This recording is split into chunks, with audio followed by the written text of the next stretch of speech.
at Riverfront Stadium in Cincinnati. Game 1 of a 3-game series. The Phils and the Cincinnati Reds. Reds have taken the field. Cincinnati has played pretty well here at home. They're 14-8 at this ballpark at their home park, but on the road they have struggled. They are 10-18 on the road and 2 games under 500. Jim Fragosi's lineup tonight has Lenny Dykstra, center fielder, leading off. Mickey Morandini, second base, bats second. John Kruk, first baseman, hitting third. Dave Hollins, third base, bats fourth. Darren Dalton will catch and hit fifth. Jim Eisenreich in right field, batting sixth. Milt Thompson, the left fielder, hits seventh. Kim Baptiste at shortstop, batting eighth, and batting ninth and pitching Curt Schilling. They will be facing Tim Belcher. Tim Belcher, big right-hander, 6'3", 220-pounder, 31 years of age, from nearby Sparta, Ohio. You see the numbers on him. He pitched a one-hitter his last time out. 6.2 strikeouts per 9 innings for him. 3.3 walks in the game that he pitched against the Phillies this year. Surprisingly, Harry walked 5, didn't strike out anybody. Defensively behind Belcher, Jeff Branson at third base. Chris Sabo is a little banged up. Barry Larkin at short, Pip Roberts at second, and Randy Milligan at first. Joe Oliver does the catching in the outfield from left to right. Kevin Mitchell in left, Bobby Kelly in center, and Reggie Sanders in right. The umpires tonight: Bob Davidson will call the balls and strikes. Bill Hahn at first base, Mark Barron at second, and John McSherry, the crew chief, will be at third. Bob and Lisa Hecker here from Reading, Pennsylvania, cheering for the Phils. Leading off for the Phils will be Lenny Dykstra. He has been hot lately, an 8-game hitting streak. Lenny batting at .400 over the last 8 games. Overall hitting .265. Davey Johnson, Macca's manager in the major leagues. Davey Johnson, Bobby Valentine were advisors for the Cincinnati Ball Club when the season started. Tony Perez was the manager, and now Valentine's the third base coach, and he's the manager. Ground ball foul past Mel Roberts. 0-1 to Lenny Dykstra. Dykstra tied for second in the league in runs scored, 41. Tied with John Kruk in that department. Phillies as a team lead the league in walks, lead the league in runs, and lead the league in home runs. That 6-homer game yesterday. The Phils now have 52 home runs. Houston is second with 50.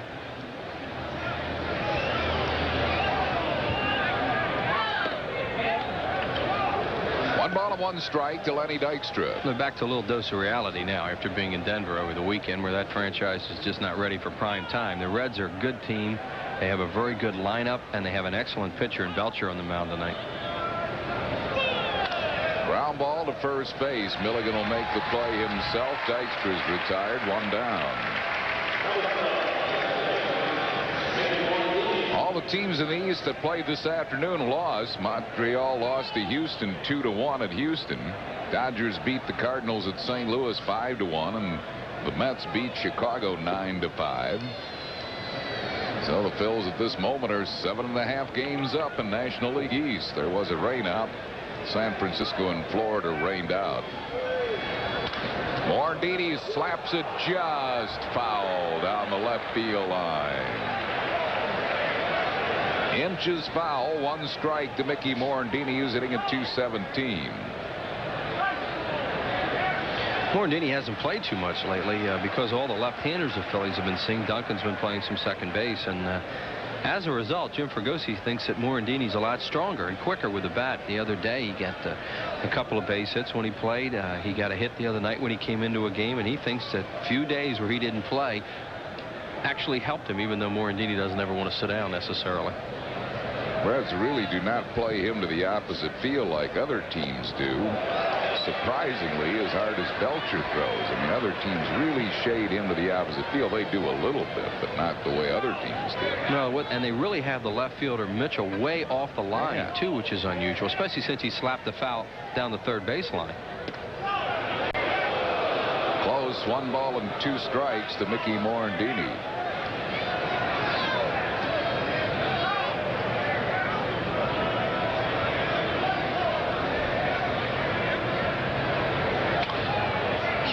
up the middle, fielded by Pip Roberts. Off balance throw, didn't get him. Infield single for Mickey Morandini. Pip did all he could do. He had to make the throw off balance, just couldn't get anything on it. Yeah, you see him go to his right here, and he feels the ball running away from the bag. He actually got a lot on this throw, which is kind of amazing. It's a bang-bang play, and Morandini just does beat it. So Morandini is a one-out base runner for John Kruk. Krucker hitting at .369, third in the league in hitting. Lifetime, he's been a pretty good hitter against Belcher, .364 against this right-hander, including a home run.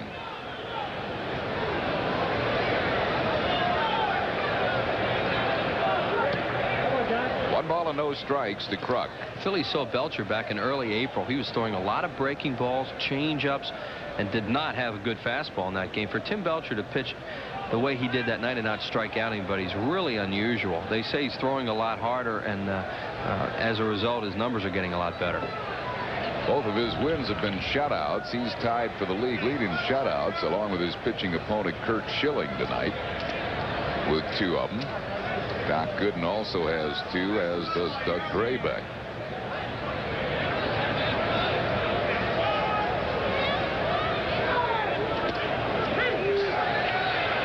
One ball and one strike to John Kruk. Belcher has really poor numbers here at Riverfront Stadium. 1-1 with a 7.13 earned run average in his 4 starts this year here in this ballpark. Now, this is not necessarily a pitcher-friendly park, but those are awful high numbers for a guy of his quality. That's not his good move either. No. Belcher can really hold runners on. He has a very quick move to first base. He has good feet, and he's just kind of showing Morandini that he knows he's over there. That's not the move he'll use if he wants to try and pick him off.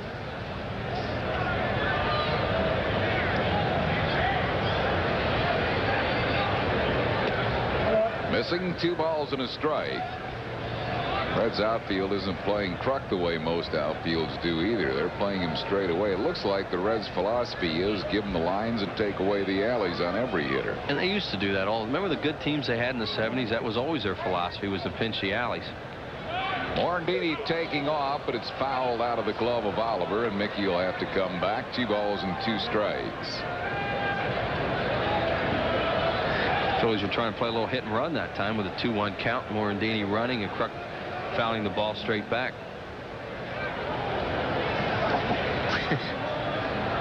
Or as they call him here in Cincinnati, Crook. That is the way John's family does pronounce his name, is Crook, and John Browdy, the PA announcer here, calls him Crook.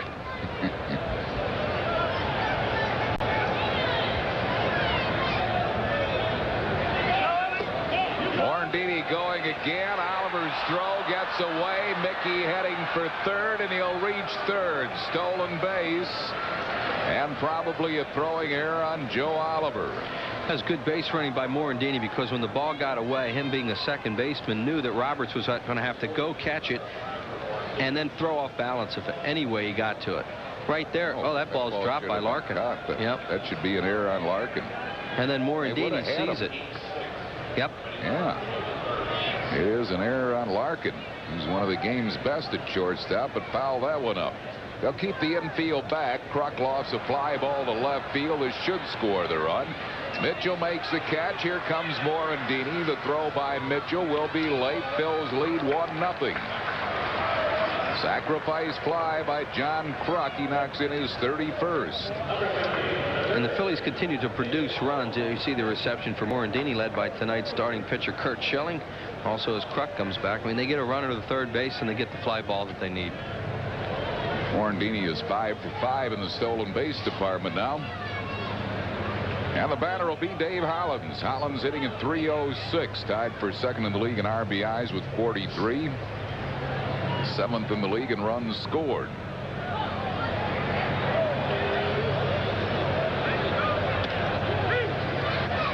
One strike to Dave Hollins. Hollins' lifetime against Belcher is 4 for 10.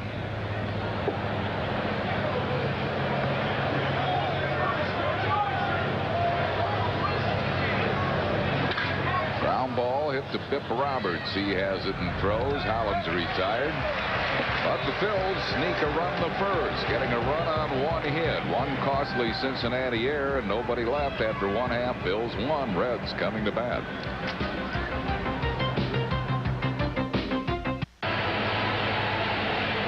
Davey Johnson's Cincinnati lineup tonight has Biff Roberts second base leading off. Jeff Branson at third base hits second. Barry Larkin shortstop batting third. Kevin Mitchell left fielder hits fourth. Bobby Kelly in center field batting fifth.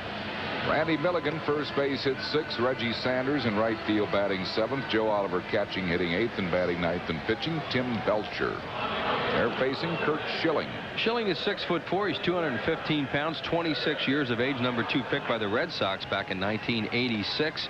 Sparkling year he's having so far, 6-1 with a 2.70 earned run average. Lifetime against Cincinnati, 1-1, and winless here at Riverfront. His walks and strikeouts, excellent. 6 strikeouts per 9 innings and only 1.9 walks per 9 innings. So he certainly doesn't hurt himself with walks.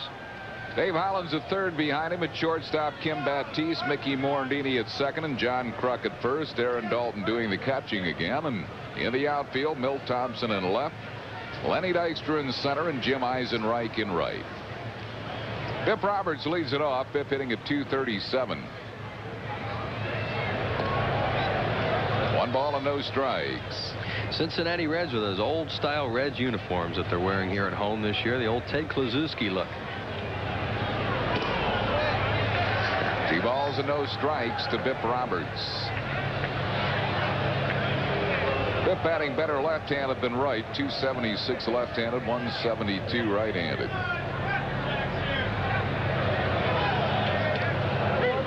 Two and one to Biff. Roberts a pretty good left-handed batter. He's stronger from the right side, but quicker bat left-handed, and he slaps the ball around left-handed. Schilling is high with it. It's 3-1. Bona fide base stealer too. When he gets on base, he's a guy who will run.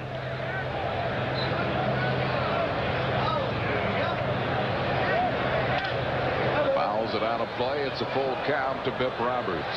Curt Schilling likes to pitch at night, 5-0 with a 2.15 earned run average and 7 night starts. So, you know, he got himself working on a night game here, which has been right up his alley so far this season. Opponents are only hitting .207 against Schilling. That's third best in the National League. Tommy Green leads the league in that department. Opponents are hitting .180 against Green now after his outing yesterday. Hard to believe that Mulholland and Green pitched games in that ballpark and their numbers got better. Wow. And that was really some experience there this weekend.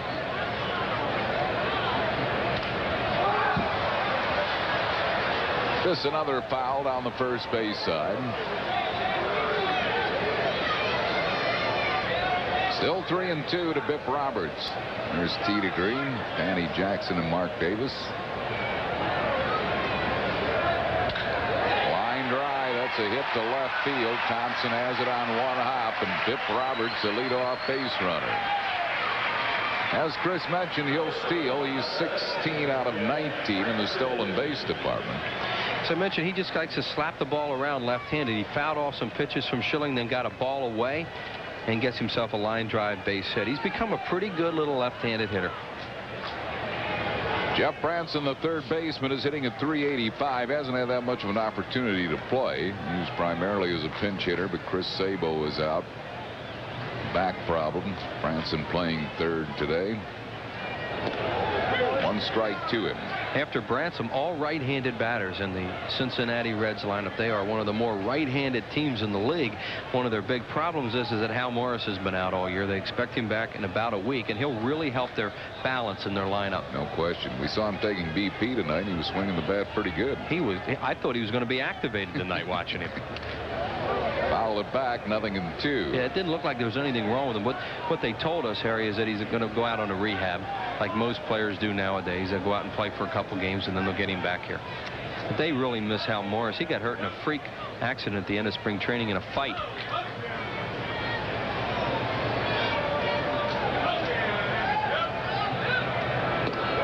Just missing with a breaking ball. 1 ball and 2 strikes to Branson.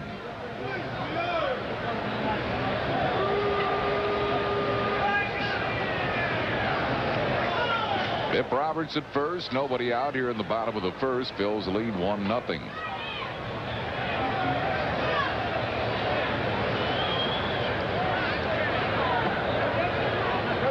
the dirt. It's 2-2. Bransom's a nice little extra man for Cincinnati because he can play third, short, or second. He swings the bat. He doesn't have much power. I mean, he'll hit some doubles. He's a prototype utility infielder. Bip Roberts showing no signs of running yet, but this is a good time to go now. 2-2. 7th in the league in stolen bases, 16 of them. He's only been thrown out 3 times. Late swing and a miss struck him out. Schilling is among the league leaders in strikeouts. Came in as the 8th leading strikeout pitcher in the league. 53 of them. That's number 54 for him. Well, he shows you what happens when a hitter's trying to pull a ball. See, Bransom is open. Then he comes into the ball, and he was looking for something middle in to pull with the hole open. He got a pitch on the outside corner. He just couldn't get to it. Brings on Barry Larkin. Larkin hitting at .317. I don't ever remember doing a game against the Reds when he's not hitting over 300. Yeah, he has been a premier player for a long time. 1 strike to him. He has a 6-game hitting streak, batting .417 in the last 6, although he's not particularly a good hitter against Schilling. 1 out of 9 lifetime against Schilling. There aren't many right-handed batters that hit Schilling very well. I mean, Marquise Grissom is the guy that kills Schilling, but you watch right-handed hitters, they're not real comfortable against him.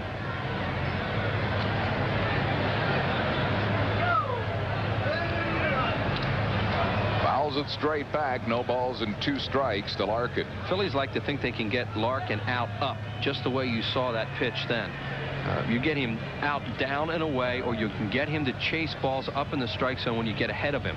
Now, whether they'll go after him right away 0-2, you know, we'll see. But at some point in the game, if they want to strike out on Larkin, they'll try to go up the ladder with him.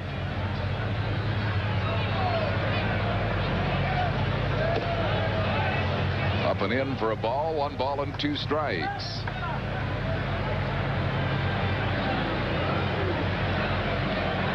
Kind of shade Larkin to the opposite field do the Phillies.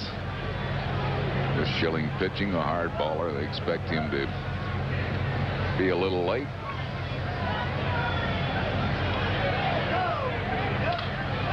Fouls it down the right field side, spoiling a nasty slider. 1 ball and 2 strikes. Roberts is having trouble picking up Schilling over at first base. He wants to run.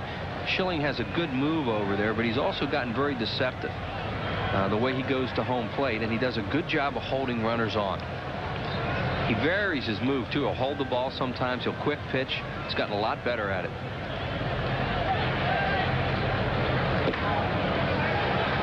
Two balls and 2 strikes to Barry Larkin.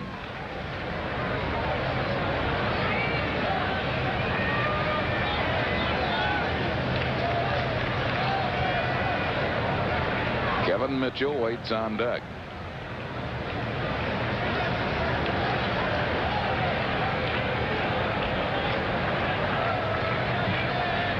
There he goes. Dalton's throw is a strong one, and out at second base is Bip Roberts on a strong throw by Dutch Dalton. Strong throw, as Harry says, and also because Schilling kept Roberts close. He does not get a good jump. He didn't have a good lead. A perfect pitch to throw on, and Dalton gets him by plenty. And there's nothing a catcher likes more than the way Schilling and Green and Mulholland hold these runners on, and they don't get a good jump. So that's 2 outs, and it's a full count now to Larkin. Pops a foul, first base sign. That'll go out of play.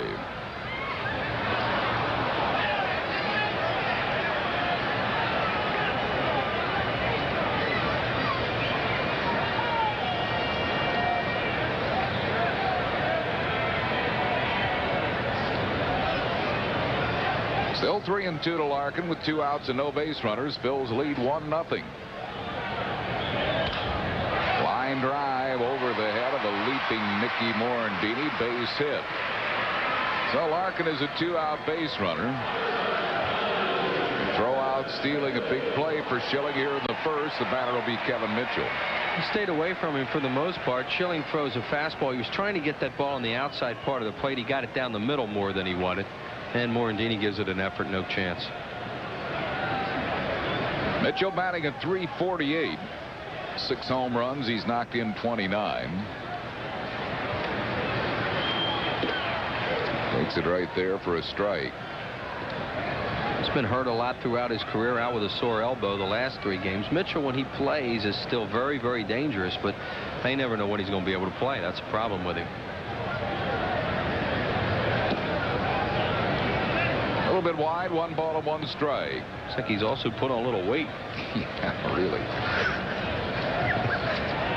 But you know what he does? He stands right up on top of the plate. He's fearless. He says, go ahead, throw it inside if you want, because it's not going to bother me if you hit me. Look where he stands. 2-1. Big Phillies fan Marge Morgan here tonight, sending along her best to Granny and Pop Morgan. Mom Scott O'Neill and her nephews Matthew and Danny watching the ball game tonight. Look at that stance. That front foot pointed right at home plate. There are very few guys in the league get closer to home plate than Kevin Mitchell. He offered at a low breaking ball, 2 balls and 2 strikes. He wants to hit the fastball all the time, so they throw him a 2-0 breaking ball, and you see the bat was in motion because Kevin Mitchell swinging 2-0 fastball there. That's got him from Seattle in the Norm Charlton deal.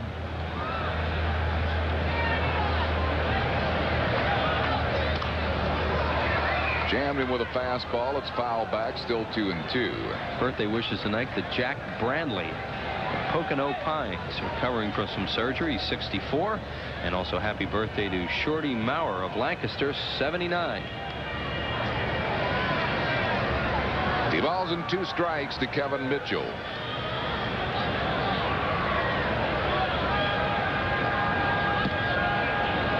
Full count. Larkin will be taking off on the pitch.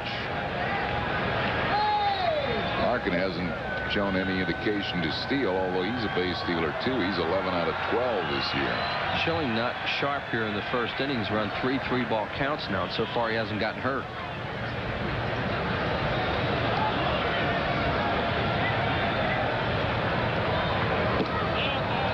This with a 3-2 breaking ball, and the Reds have 2 men on base with 2 outs.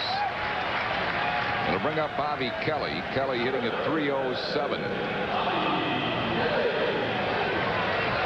Bobby Kelly, when he was in Philadelphia early in the year, was known as Roberto Kelly.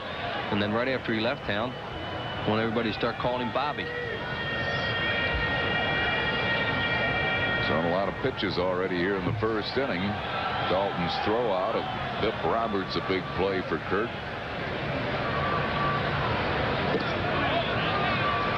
1 ball and no strikes.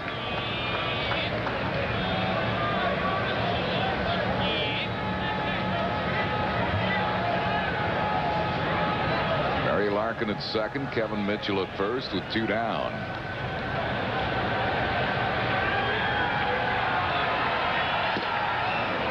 Missed the fastball, 1-1.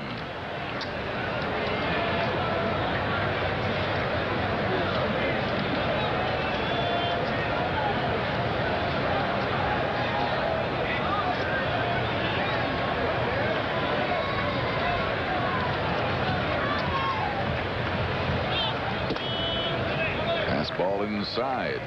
2 balls and a strike. When the Phillies played Cincinnati at the Vet, they swept them in early April, and Bobby Kelly at that time was a number 2 hole hitter in the lineup.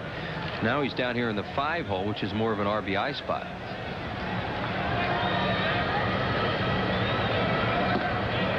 Missing low, 3-1.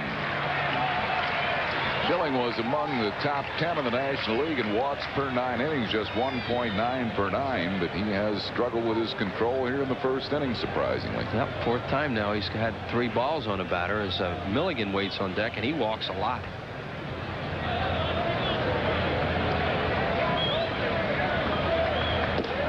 Walked him. So the Reds have him loaded with 2 outs for Randy Milligan. Johnny Padre is going to come out and talk to Schilling. Milligan has walked 31 times this year. He's tied for 7th in the league in that department. Last year at Baltimore, he walked 106 times. So he is selective. Schilling will have to throw strikes here with the bases loaded and 2 outs. And Milligan, for a big guy, as you look at Jim Fregosi and Dennis Menke there on the bench, is very selective, and that can be good and bad. You know, when you get a guy of his size, you think you would want him to swing the bat and have more production out of him than walk that much. In the Phillies case, they have a lot of guys doing that this year, which has really worked out well for them.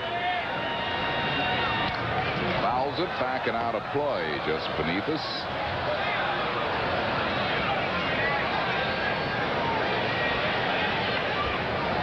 Oh yeah, like you're going to catch that. That was right at Whitey in the radio booth. Line drive center field. Dykstra makes the grab to retire the side. No runs, 2 hits, no errors. They leave them loaded, and after 1-0 Phils. After 1 inning of play, it's the Phils 1 and the Reds 0.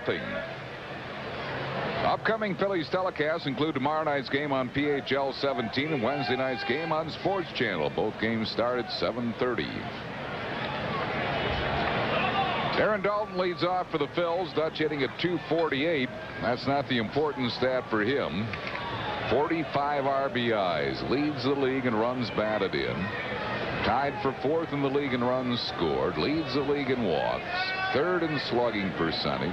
7th in on-base percentage.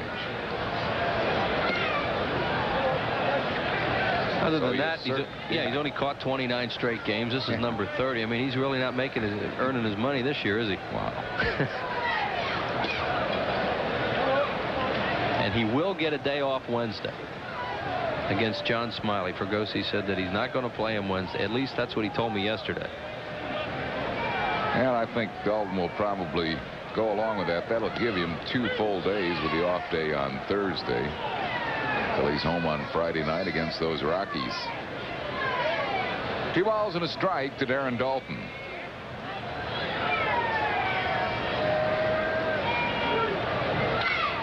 Laces the ball, but Milligan has it to Belcher, covering in time to get Dalton. 1 down. That'll bring on Jim Eisenreich. Eisenreich batting at .327. Scott, copyrighted telecast is presented by authority of the Phillies and may not be reproduced or retransmitted in any form without the express written consent of the Phillies.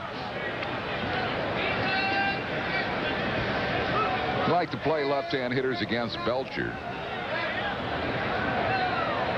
Right-hand hitters had the lowest batting average against Belcher of any other pitcher in the National League last year except Greg Maddux. Here's a foul out of play. 0-1 to Eisenreich. Yeah, they hit 178 off him last year, and this year right-handed batters are hitting 200 off him.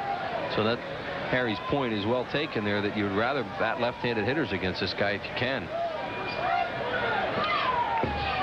Eisenreich fouls it straight back. 0-2. What this has done for Jim Fergosi tonight, though, is he wants to be ahead, obviously, because he doesn't have a left-handed hitter on his bench. He has Juan Bell, but you know, you don't think of him as a guy you bring off the bench to pinch hit. So he's playing his left-handed hitters to get ahead early and not have to worry about using the bench late. Little pop up behind third. Branson backtracks and makes the grab for out number 2. I'll bring up Milt Thompson. Milt hitting at .225.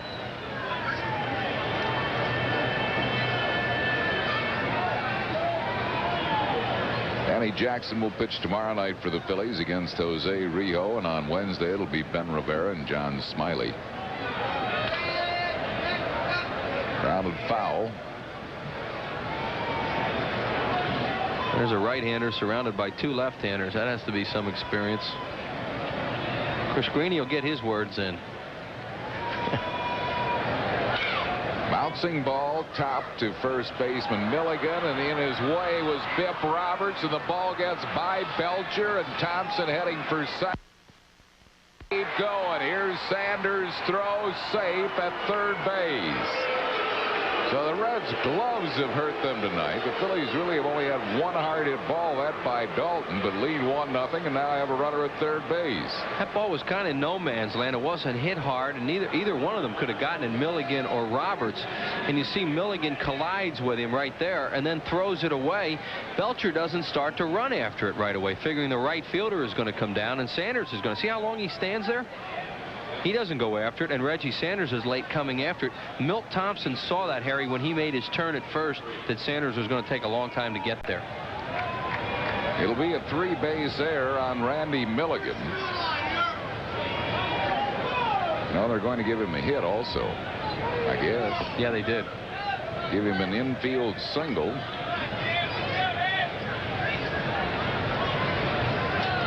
And then the error on Milligan.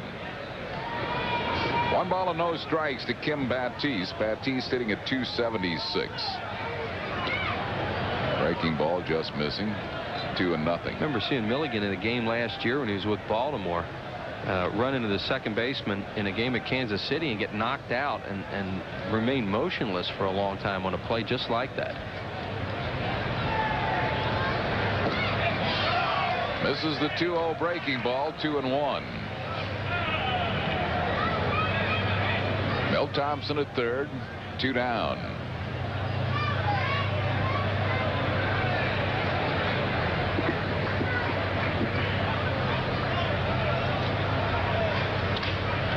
Ground ball shortstop. Larkin throws out Batiste, and that'll retire the side. No runs, 1 hit, 1 error, and 1 man left. After 1.5, 1-0 Phils. Dave Hollins and the Phillies invade Mid-America to battle Barry Larkin and the powerful Cincinnati Reds. The Reds have one of the most potent offenses in baseball, but Curt Schilling and the boys will have these Reds singing the blues. Don't miss this East-West showdown as the Fightin' Phils battle the Cincinnati Reds tomorrow at 7:30 only on PHL 17. We play the Phillies on 17. Phils Reds tomorrow at 7:30. This Saturday night is photo night as the Phils take on the Colorado Rockies at Veterans Stadium. Get up close photos of your favorite Phils. Compliments of Kodak and the Camera Shop Incorporated. Come out early. Picture taking from 5:45 to 6:15 on the field at the Vet. For tickets, just call 463-1000 or stop by a local Ticketmaster location. Reggie Sanders leads it off. Line drive right of Mickey Morandini. Drops it, recovers, low throw, and safe at first base is Sanders, and that'll be an error on Morandini.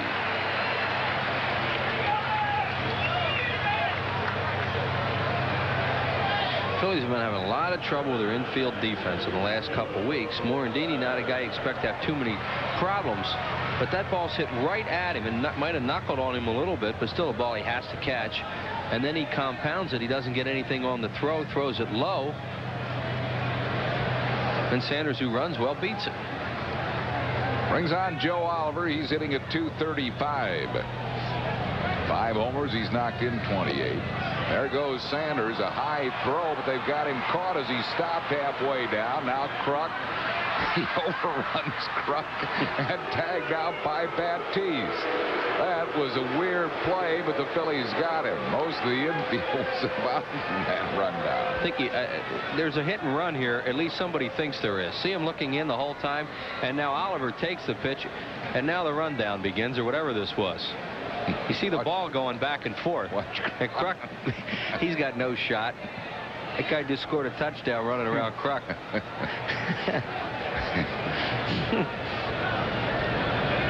Oliver takes it a little bit wide. I think what happened with Sanders there, when he looked in and saw Oliver didn't swing at the pitch, he thought, well, I got no chance. I might as well turn around and go back.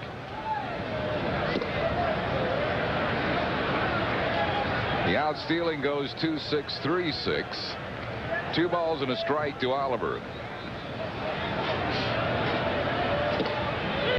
Dalton's caught 46 of the Phillies' 48 games. This guy's kind of an iron man behind the plate too, Oliver. He's caught 44 of the Reds' first 50 games.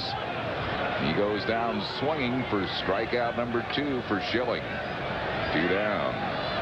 Oliver also has started 3 games at first base, so he's started 47 of the Reds' 50 games. Here's Tim Belcher hitting a 118. 1 strike to him. Happy birthday tonight to Mike Ryan of Silverdale, Pennsylvania, 39. 2 quick quick strikes to Belcher.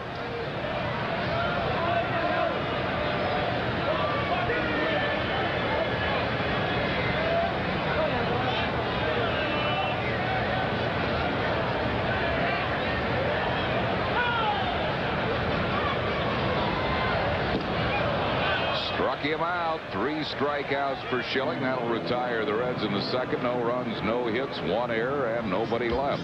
We go to the 3rd inning. It's 1-0 Phils.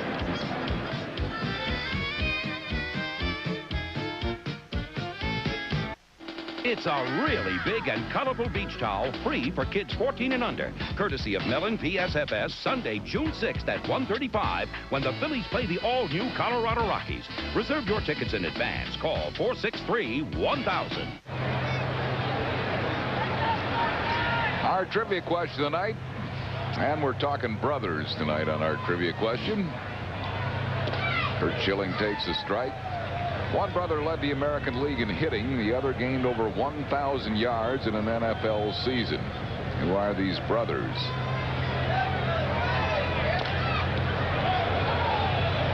Belcher throws out Schilling.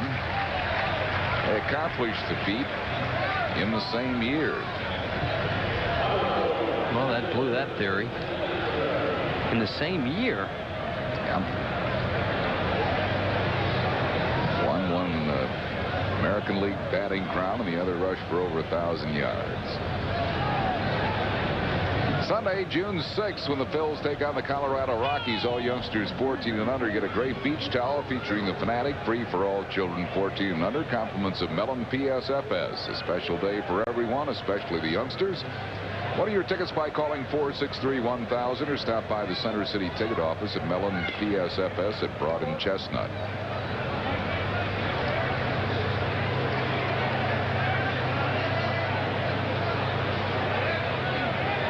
1-0 to Lenny Dykstra, grounded out his first time up. Well, he's got an unearned run in the first. Mickey Morandini stealing second base, and a throw that was dropped by Barry Larkin for a rare error for him. Morandini going to third and then scoring on a sacrifice fly. 2 balls and a strike.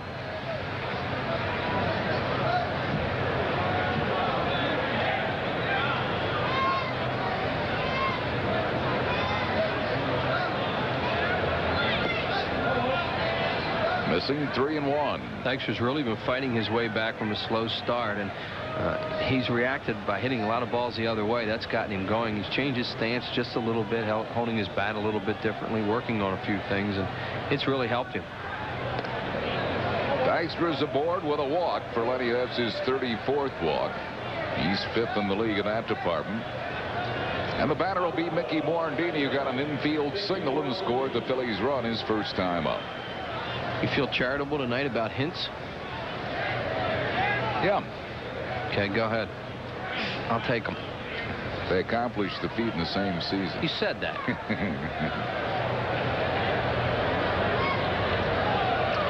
Well, the baseball player played for the Philadelphia Phillies at one time during his career. Oh, that's all right. Okay. Now you got it, right? Yeah, that's who I was going to say, but I didn't think that could have been the same year. Tip's getting on me down there. I swear. Well, let's see if I'm right. But I didn't think they were contemporaries.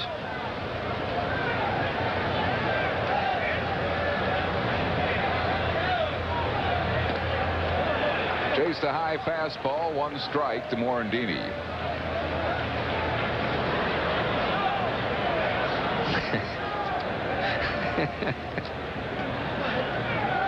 Happy birthday tonight to Jamie Martin Joseph of Trainer, Pennsylvania.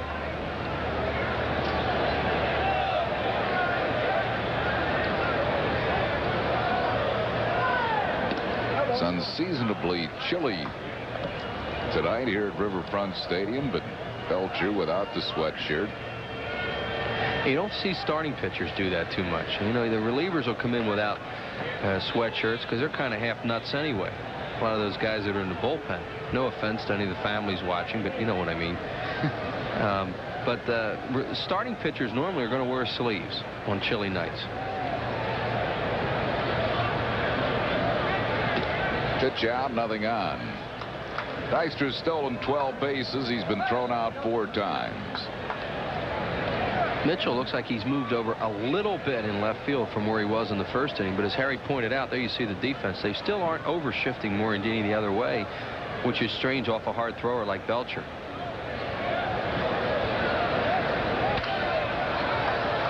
Fouls it out of play. 2-2 to Mickey Morandini. Belcher has never had a losing season in the major leagues. Last year he was 15-14.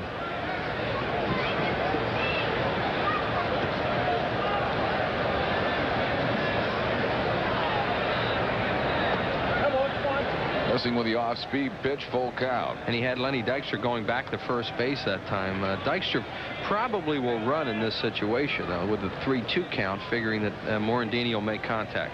At least that's what Jim Fragosi's hoping.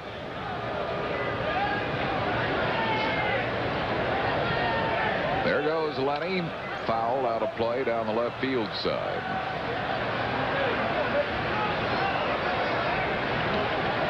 Still 3-2 to Mickey Morandini.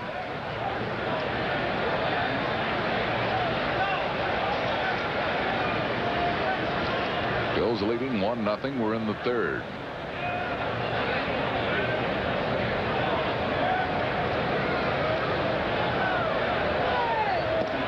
He offered at him to strike out, but Dykstra steals second base. What's he calling? Interference double play down here? Calling interference on Mickey Morandini, double play. Bob Davidson making the call. So it'll be a strikeout double play on the interference. No runs, no hits, no errors, and none left. We go to the bottom half of the 3rd. 1-0 Phils.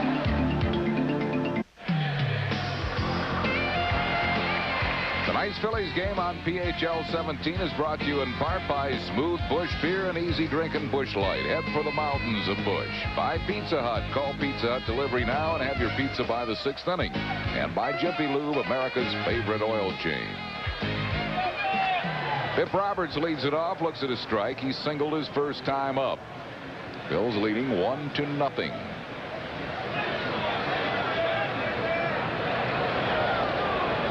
Breaking ball misses, 1-1.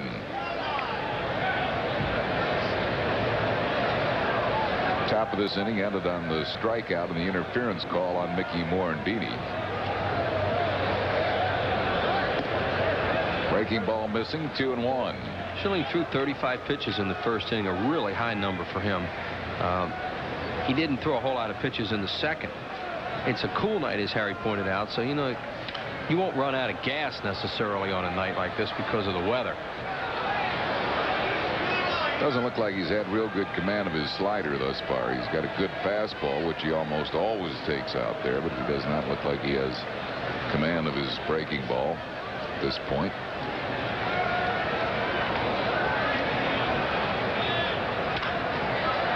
Line foul, left field side, still 2-2. That's what Roberts did to him in the first inning. He kept fouling off pitches.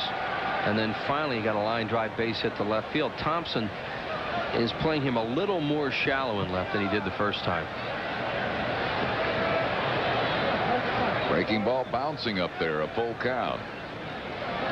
There's that defense. 3-2, you almost have to move back a little bit.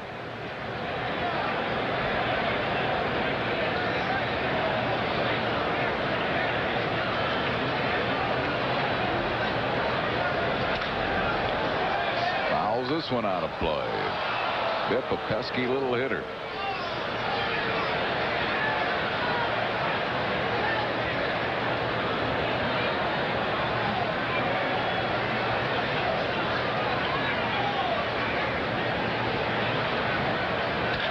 Line drive, but right at Baptiste, and that's 1 down. Here's the interference call on Mickey Morandini. Dykstra running on him. What Bob Davidson is saying here is Morandini interferes with Oliver's right to throw the ball to second base by stepping right across home plate, and that's what he did. And you see Oliver's throw, well, it bounced weakly towards second. Yep, it's an accurate call. You can't walk in front of the plate like that and impede a catcher's throw, as Mickey did. Sometimes they'll let you get away with it if your momentum really, in fact, does take you. If your momentum carries you. But in that case, he was just walking across. Yeah, he was more disgusted with himself for chasing that pitch and just kind of forgot where he was, it looked like. 1 ball and 1 strike to Branson. I'm going to take a shot at this trivia question. One brother led the AL in hitting. The other gained over 1,000 yards in an NFL season. Who are these brothers? How about Alex and Ron Johnson? You got it. Alex Johnson, AJ, led the 1970 California Angels. Led the American League in batting in 70. And Ron rushed for over 1,000 yards for those New York Football Giants. I honestly thought, until you mentioned the guy that played for the Phillies, that Ron Johnson, that Alex Johnson retired by the time Ron Johnson was a football player. I remember Alex Johnson playing that league. AJ had some kind of years, though. Just missing. It's a full count. Tell that Dennis Menke story about that ball off his helmet. Alex Johnson, when he got hit by a pitch. By Danny Combs. You saw it. By Danny Combs of the Houston Astros, a hard-throwing left-hander. He threw a fastball up and into Alex Johnson. He had checked his swing and it hit his batting helmet and went on 2 hops to Menke, who threw him out. Who threw to first, thinking the ball to hit the back as it came out there like a bullet off his batting helmet. And Johnson didn't even go down. Branson goes down swinging. To this day, Dennis Menke can't believe that ball hit his helmet and came out to him as fast as it did. It was a hard 2-hopper, and Johnson did not even go down. I mean, he just... There's Menke sitting with Jim Fregosi and John Vukovich. 1 ball and no strikes to Larkin. He singled his first time up. Is it safely now in 7 straight games? Phillies fans probably remember Alex Johnson when he first came up. He could really run, too. 1 ball and 1 strike. Phillies will be in sole possession of first place in National League East as of June 1st. The last time that happened was '81. 2-1 the count to Larkin.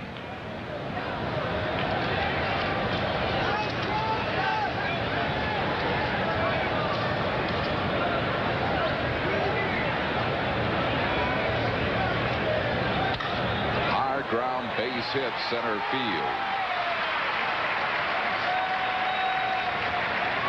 So Larkin has his second hit. He's a 2-out base runner. Bring on Kevin Mitchell.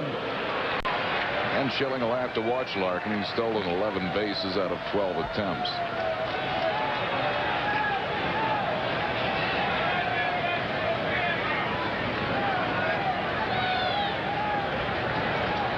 Kevin Mitchell walked his first time up.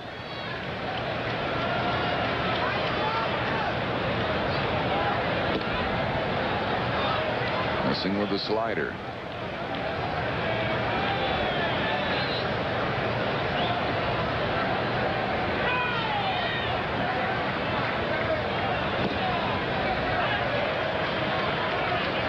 Two balls and no strikes to Kevin Mitchell. Well, they got in this situation with him last time, 2-0, threw him a slider, and he swung at it, or he check swung, and it was called a strike, which it was. So Mitchell, when you get him in cripple situations, 2-0s, 3-1s, and have to throw him fastballs, he's really dangerous.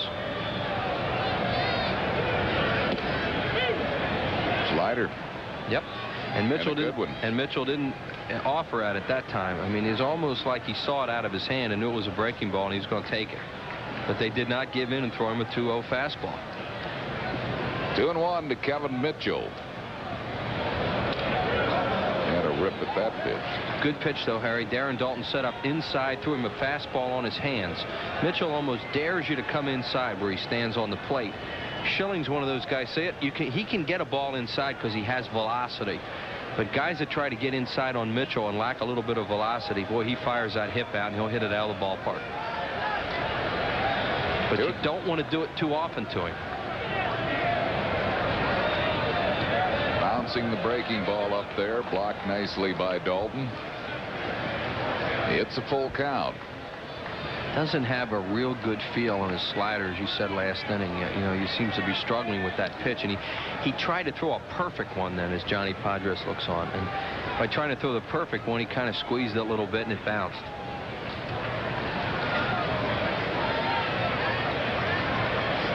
Full count to Kevin Mitchell. Larkin will be taking off from first base with 2 outs. This with a slider. Walked Mitchell for the second time, and that's the 3rd walk given up by Schilling tonight.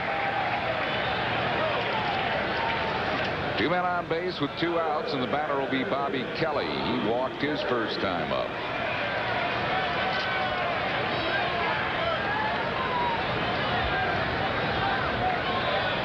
Most walks in a game for Schilling this year is 3 against Atlanta on the 15th of this month.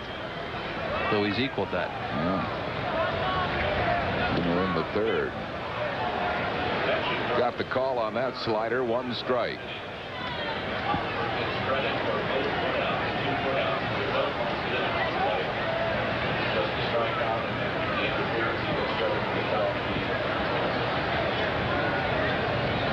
Two men on base with 2 outs.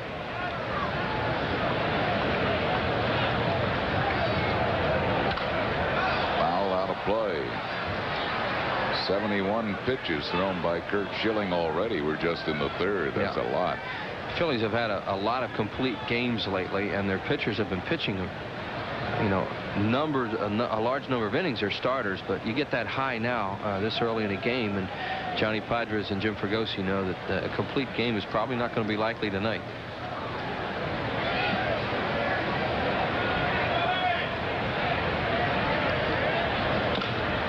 Chopped off the plate. Hollins is going to have to hurry and throws it a little wide. Safe at first is Kelly.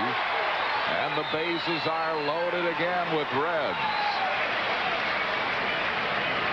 And once again for Milligan, too. Hollins, as Harry said, had to hurry, and he would have had Bobby Kelly if he'd have made a good throw. Ball's hit high in the air, a high chopper. Takes an extra step and then pulls Kruk off. Kruk saw right away that the throw was offline and went out and got it. Didn't try to make a foolish stretch and stay near the bag. That's a good play by Kruk. Giving Kelly an infield single that'll load the bases for Milligan, who takes one away for a ball.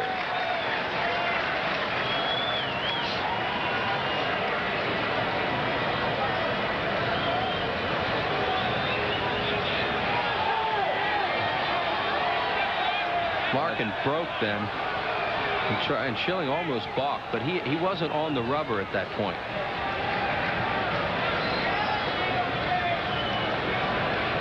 See, Schilling is more comfortable working from the windup in this situation.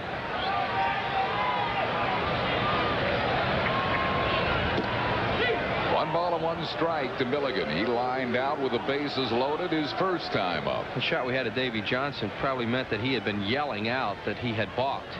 There's his new pitching coach, Don Gullett. Ray Knight, excuse me, standing there beside him. And he did not balk because he wasn't on the rubber.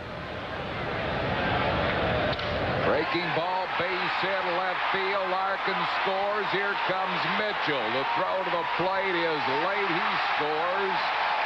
And the Reds take a 2-1 lead on a bases-loaded single by Randy Milligan.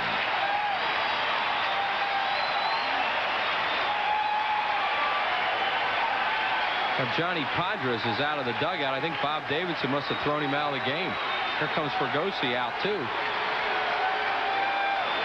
Yep, Padres is out of the game. He was on his way out to talk to Schilling and must have said something, and Bob Davidson ran him. Oh, that's amazing. Well, Johnny Padres has been ejected from this game.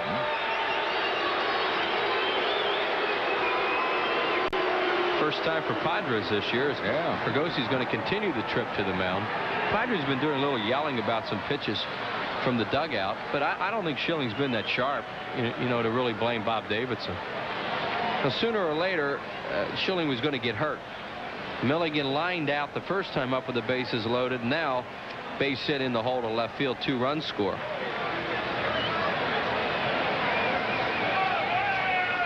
Well, Johnny Padres has been ejected from this game.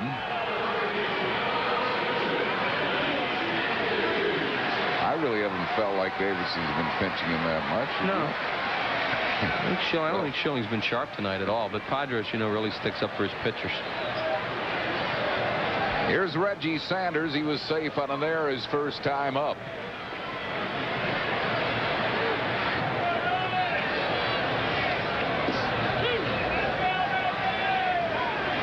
One strike to Reggie Sanders. No, this is just a situation where Schilling just ran out of luck. And, of course, if Hollins had made a better play, he might have gotten out of this inning. Pops a foul, out of play.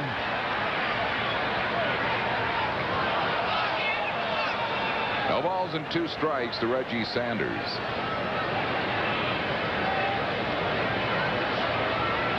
Reds have taken a 2-1 lead here in the bottom of the 3rd.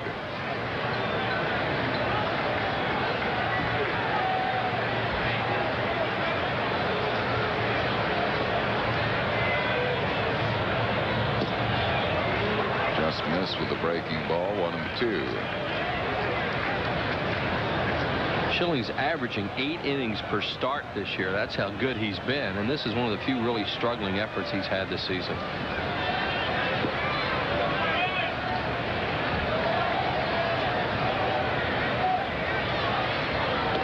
Struck him out. That will retire the side. 3rd strikeout for Schilling, but the Reds take the lead. 2 runs in the inning on 3 hits, no Philly errors, 2 men left. Rich Ashburn joins Chris Wheeler in the 4th after 3. It's 2-1 Cincinnati.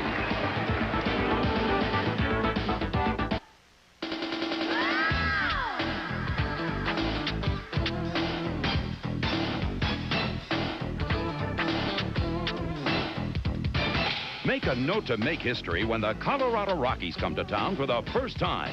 Friday, June 4th, Saturday, June 5th, and get a big beach towel free 1:35 Sunday afternoon, June 6th. Then it's the Astros, June 7th, 8th, and 9th. Order your tickets in advance. Call 463-1000. Well, the Heroes of Baseball game is coming up Saturday, June 19th at 7:35. Phillies and the Marlins, the 10th reunion of the 1983 National League champion Phillies. They'll be back to play a team of Major League All-Stars from the same year. Mike Schmidt, Tug McGraw, Gary Matthews, Gary Maddox, and lots more. The game begins at 6 o'clock, and it's compliments of Upper Deck. Just call your local Ticketmaster location. You can call by phone at the Phillies offices at 463-1000. John Kruk leads it off for the Phillies. Kruk, Hollins, and Dalton to face Belcher here in the 4th, and Rich Ashburn joins us. Good ball game, a little wild so far. Unlike Schilling, be as wild as he's been tonight. And the Phillies have kind of a tainted run off Tim Belcher in the 1st inning, an unearned run. He's been pitching well. Yeah, and that strikeout double play, interference double play, that kind of hurt the Phillies. Kruk takes it over for a strike. He knocked in the Phils 1 run in the 1st inning with a sacrifice fly. His 31st run batted, and there's Schilling. Doesn't particularly like what he's done so far. He's been a little wild and gotten behind a lot of hitters. And his pitching coach's history. Yeah. He was history when he hit the chalk line. Yeah, he said something to Davidson on his way out. He didn't even get across the chalk line. Johnny Padres was gone. Kruk takes it up high in the count. His 3 balls and 1 strike. Belcher has walked 1 and struck out 1. Strikeout double play ended last inning. That's walk number 2 issued by Belcher. Kruk, a leadoff base runner here in the 4th inning for Hollins, who grounded to second his first time up. John Kruk now has been walked 40 times. He's up among the league leaders in that category, as a lot of Phillies are, in walks. Dalton leads. Lenny Dykstra in there. Dave Hollins with 8 home runs and 43 runs batted in.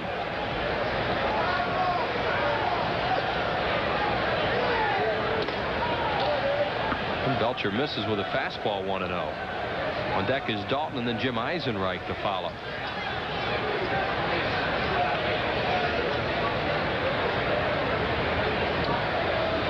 Only 48 pitches for Tim Belcher compared to the high number for Schilling. Well, we had him up around near 80. 78. That's a lot for him. For 4 innings. 3 innings, I mean. Well, the most he's walked in a game all year is 3, and he's tied that this evening in just 3 innings. Collins pops it up. It's playable. Bransom, the third baseman, grabs it in fair territory. 1 away. It's a little off-speed pitch that Belcher's throwing. It's slower and has a little sink to it. Yeah, it's a changeup, and he's been using it really effectively, especially the left-handed batters. It gives him that pitch off speed that he needs to use on left-handed hitters, because he throws everything else pretty hard. Dalton grounded to Milligan, the first baseman, who flipped to Belcher his first time up. Darren 0 for 1, batting .247. That's the pitch right there.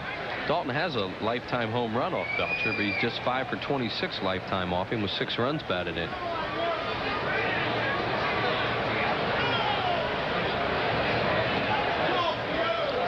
The 61st wedding anniversary.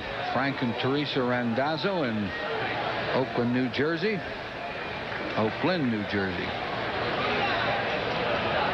2 balls and no strikes on Dalton with Kruk on at first base. And it's low. 3-0. Dalton will take a look at Larry Bowa to see if they're going to turn him loose.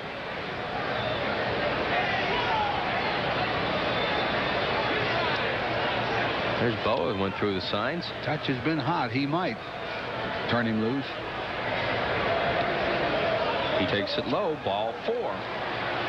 Walk number 3 issued by Belcher. Second one in this inning. Darren Dalton leads the league in walks. That's number 45 for Dalton on the year. And here's Eisenreich. Jim getting a start in right field tonight. He popped to the third baseman Bransom his first time up.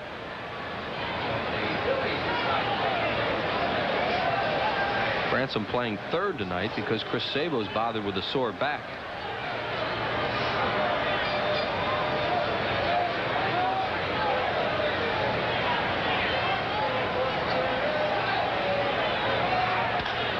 Fouled out of play, left side. It'll go to the crowd. Reds 2, Phillies 1. We're in the 4th. John Hildebrand in Middletown, PA. 81 today.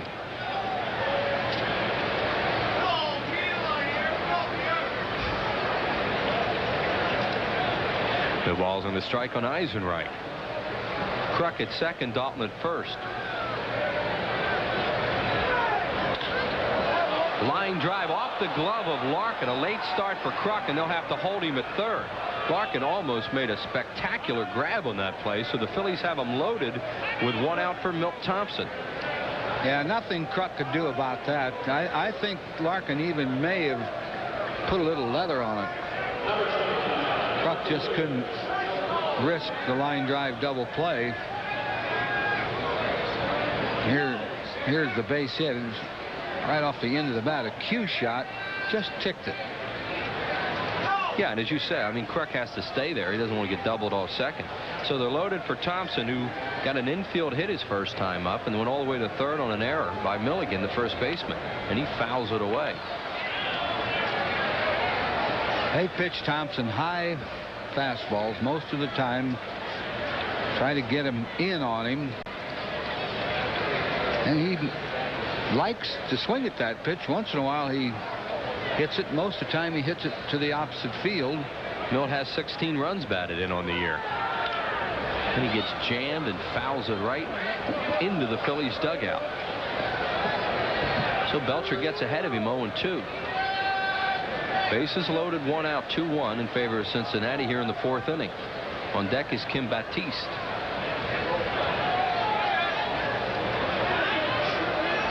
Well, Milt really has to be a good defensive hitter here.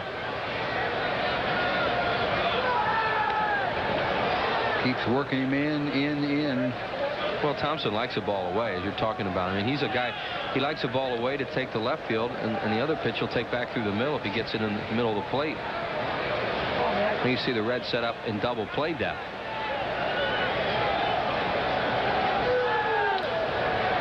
He's battling Belcher, and Belcher keeps throwing strikes in. They're not strikes, most of them. Most of them are a little high and maybe even a little inside. It's a great pitch to hit if you get the barrel of the bat out there. He's not getting the barrel of the bat out there quickly enough.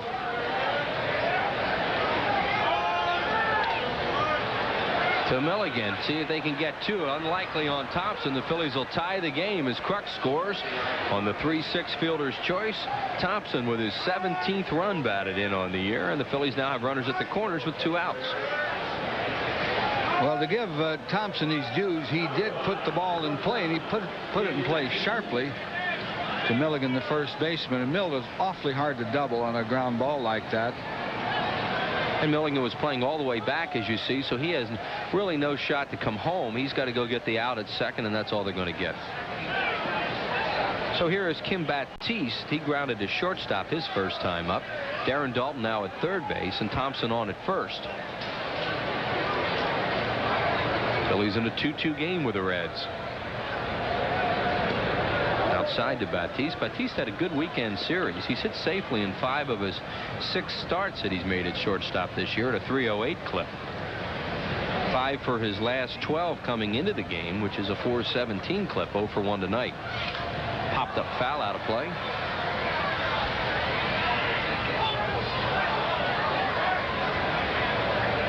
He's strong. They try to throw him the high fastballs up and in, and he has a hard time laying off those pitches sometimes. Hit a home run yesterday in that wild game at Denver. Oh, we had a pitch to hit there and fouled it off. That one was middle in. High breaking ball. It was up and in. And he had a pretty good cut, but he topped it. Yeah, that's not where Belcher wanted to get that breaking ball. The count now 1 ball, 2 strikes on Baptiste. Fastball is up high, 2-2. On deck is Curt Schilling. There are 2 outs. 2 walks in this inning have really hurt Belcher. Just like they hurt Schilling in the bottom of the 3rd. Fly ball, shallow right field. Reggie Sanders right there. He grabs it, and that'll do it for the Phillies in the 4th. They tie the game with a run on 1 hit, no errors, and 2 men left on base. We head to the bottom of the 4th inning. We're tied at 2.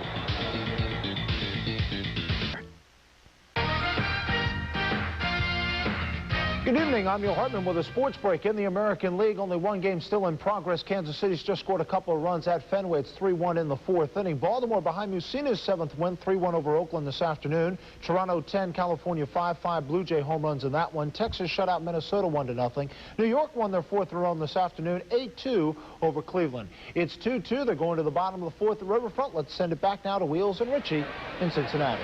All right, Neil Hartman, thank you very much. It is a 2-2 ballgame. Phillies and the Cincinnati Reds. First game of this 3-game series. Catcher Joe Oliver will lead it off. He's batting out of the 8-hole. Then to Tim Belcher in the top of the order. Bip Roberts. 2 runs, 5 hits, 2 errors. Reds 2, 3, and 1 Phillies. Both Belcher and Schilling have walked 3 batters apiece, as Whitey just mentioned. It's hurt both of them. It's great pitcher's night, though, with this nice, cool weather. They ought to stay strong. Except Schilling's pitch total is way too high heading into the 4th inning. He needs an easy inning somewhere. Oliver struck out on a high fastball his first time up.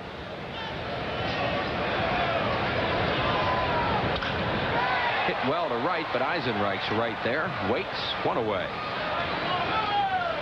That's what he needs, a 2-pitch out. Yeah, exactly. 3 of those. He needs a couple innings like that to, to hang in there.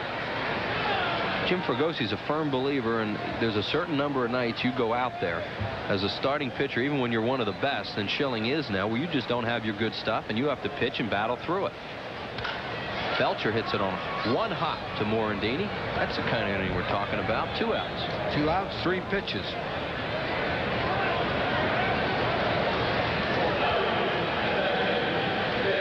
1933 baseball cap day is coming up. Phils and the Marlins on Sunday, June the 20th. It's a terrific continuation of the nostalgia-style Phillies baseball caps. This year's model from the 33 uniforms. And it's compliments of Texaco, free for all men 15 and over. Just call 463-1000 or stop by any one of your local Ticketmaster locations. That's a baseball hat from 1933 on Sunday, June the 20th. Pip Roberts, he'll take a pitch. That's automatic. Trying not to give Schilling an easy inning. Biff has singled, was caught stealing, and he lined to short. He's hit it hard twice tonight.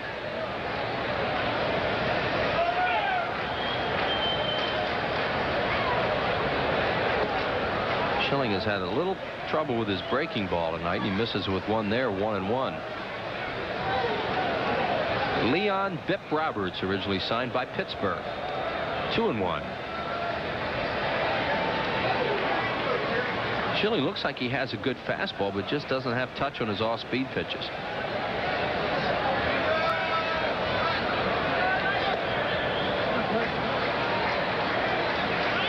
Been behind Bip Roberts all 3 times that he's faced him.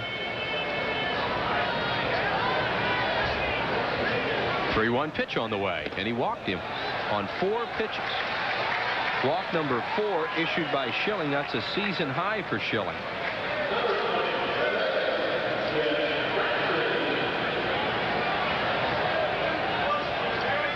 I guess Fregosi is his own pitching coach now. Menke and Vukovic, they don't do much with the pitchers, and Jim could probably be his own pitching coach, but he has a good one in Johnny Padres. Bransom fouls it off. Well, Fregosi at one time in the Phillies organization, before he was named manager, was a roving pitching instructor for the ball club, and this from a guy who was a shortstop when he played, a shortstop third baseman. Yeah, I think he did that because he wanted to. He wanted to find out more about pitching. As Bob Gibson once told Tim McCarver, the only thing you know about pitching is that you can't hit it. That's not exactly true of Timmy. Timmy was a pretty good hitter. Darn right he was. Fregosi told me one time, Whitey, that when he was first manager with California, he knew nothing about pitching, having been a position player, and he realized that to be a successful major league manager, you must know how to handle your pitchers. So as a result, he decided to be a student of pitching and has become one. Looper to left field. Thompson coming on. He can't get it. He'll keep it in front of him. Roberts to third. Thompson throws to the right base and keeps Bransom at first. So they have runners at the corners now with 2 outs for Barry Larkin. Hit a little off-speed pitch to Thompson. Thompson did the right thing, held the runner at first. So Schilling got 2 outs on 3 pitches, and now he's involved in another inning where he has to throw a lot of pitches against a pretty good hitter here, and Larkin, who has 2 hits, 2 for 2 tonight. You know, it may seem silly to talk about it, but positively, but the Phillies outfielders throw to the right bases this year. You know, you should throw to the right bases, but it didn't happen last year. And as a result, they keep the force in order now on Bransom, who had struck out his first 2 times up. Larkin's 2 for 2. Fastball over for a strike. Sometimes last year they didn't throw to any base. They just missed them all. That's right. It's hard to miss all 4 bases. They didn't keep that double play or the force in order a lot last year. Outfield play for the Phillies defensively this year has been a big plus. Strike 2. He gets ahead of him with fastballs, and that's his best pitch tonight because he's really scuffling with his off-speed stuff. He's had Larkin thinking that, you know, he's going to see that slider. He hasn't seen it yet. So he gets ahead of him 0-2. See how he goes here. 2 on, 2 outs. It was a slider. It was a good pitch. It was low, but a good 2-strike pitch. Sometimes the hitter will chase that one that's down there around the ankles. And Larkin used to chase that pitch a lot, and he doesn't now. When he first came up, you could really get him to chase those. There's another one. Weekly hit to Batiste. He'll step on second base, and Schilling is out of the inning. No runs, 1 hit, no errors, and the Reds leave 2. We're through 4 and tied at 2.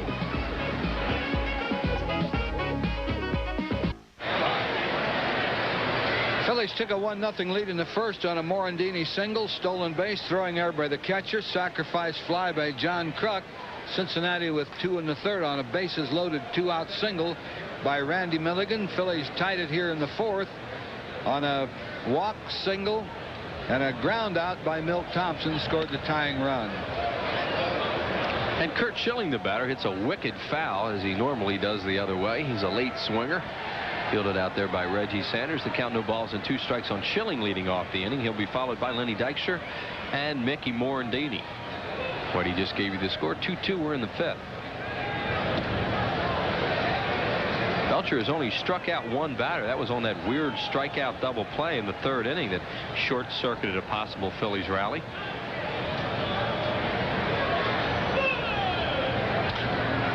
Little looper into right field and a base hit for Schilling. Schilling picks up his 5th hit of the year. Looked like he hit a breaking ball right off the end of the bat, and he's on to lead off the inning. That pitch was down around his ankles. A 2-strike hit. Little chip shot off the end of the bat. And Belcher will be a little disgusted with himself for not putting Schilling away with that 2-strike count. And Dykstra, the batter. Lenny's grounded out sharply to Milligan at first and walked. Hit number 4 for the Phillies. Way inside to Dykstra. They are really pitching him in tonight. Lenny's standing right on top of the plate. This fella has the face of an angel, doesn't he? He really does. Yeah. I've never heard Lenny called an angel before. No, he just has the face of an angel. That's hit hard. Oh, what a play by Milligan. And they got a double play out of that. 3-6-3 double play. He can't believe it. That ball was hit hard right down the line. And that was a bullet. Milligan got it on kind of a half hop, and Dykstra did not get out of the batter's box. Yeah, and a heck of a job by Larkin, because a shortstop can't use his legs much on that play. It's an all-arm throw, and that's what he used, his very strong arm to get him. So quickly, 2 outs and nobody on base for Morandini. Mickey has an infield single, has scored a run, and was involved in that strikeout double play his last time up. He was the batter.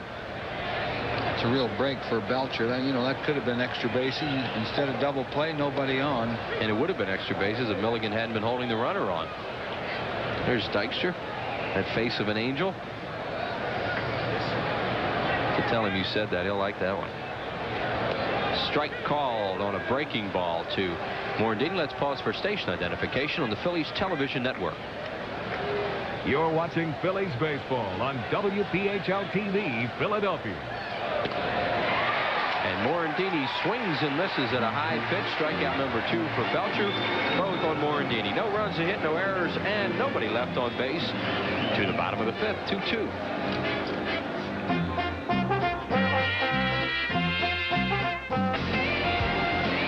Tonight's Phillies game on PHL 17 is brought to you in part by Bud Light.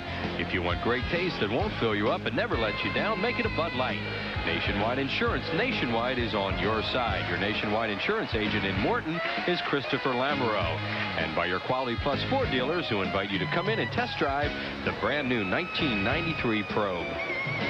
To the bottom of the 5th inning, Kevin Mitchell, Bobby Kelly, and Randy Milligan. There's a look at our booth from center field. On a chilly night here. 54, I believe, at the start of the game. It was beautiful here yesterday. I don't know where this came from. Might have been those thunderstorms we came bumping through when we landed last night. Mitchell swings and misses. He's walked twice and scored a run. Last 2 flights we've had going west to east have been a little shaky. They've been bumpy, that's for sure. That one was really shaking for a while last night. 1 ball and 1 strike on Kevin Mitchell. Mitchell has really bounced around. hit the deep right field, but right there is Eisenreich as he hit that off the end of the bat. Eisenreich grabs it for the first time tonight. Schilling has retired Mitchell one away here in the 5th. Guy that's been on Schilling tonight has been Milligan with that line drive. He lined out with the bases loaded in the 1st inning and then got the 2-run single with a 2-out bases loaded in the 3rd.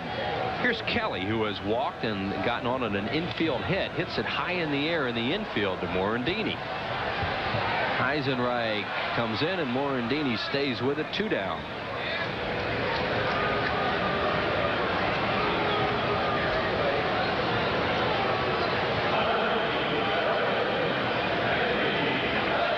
Schilling is a workhorse. He can throw a lot of pitches, and he has thrown a lot of pitches, and he'll pitch just as long and as hard as he can. Well, as much as he struggled tonight, it's 2-2. I mean, that's what he does for you. He keeps you in ball games. Milligan has been up twice tonight with the bases loaded. First time up lined sharply to center and then got a 2-run single for the Reds, 2 runs, and he fouls this one off right side. That is 100 pitches for Schilling. Had what, 78 through 3.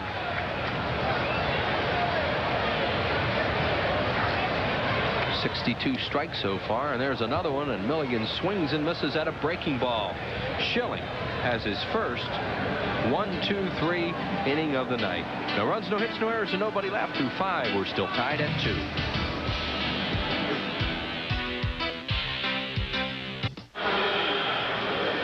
Well, after 5, the starters are in, and both of them struggling a little bit.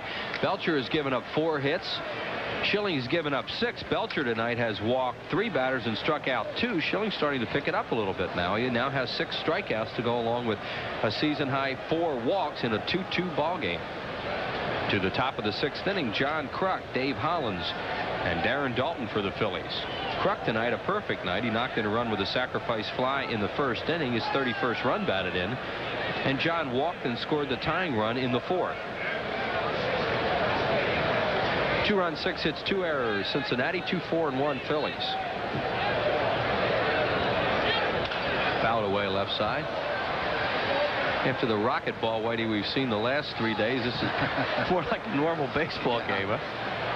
Well, Phillies hitters just feasted out there. Yeah, that was different. The light air and the bad pitching. And the short left field fence. Kruk takes it high. 1 ball and 1 strike on John Kruk. Kruk at 369 as we take a look at the Phillies bench. They're pretty much right-handed in there now tonight. Only Juan Bell, the switch hitter, could come up left-handed, as Jim Fregosi starting mostly left-handed hitters against the tough right-hander Belcher. Belcher had the best batting average against right-handed hitters in the league last year at 178, and this year right-handed hitters hitting just 200 against him.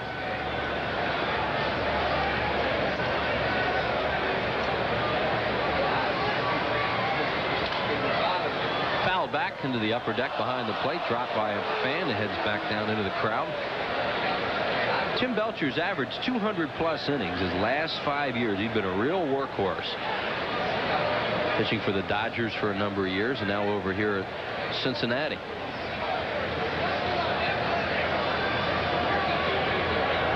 And the pitch is high to Kruk outside.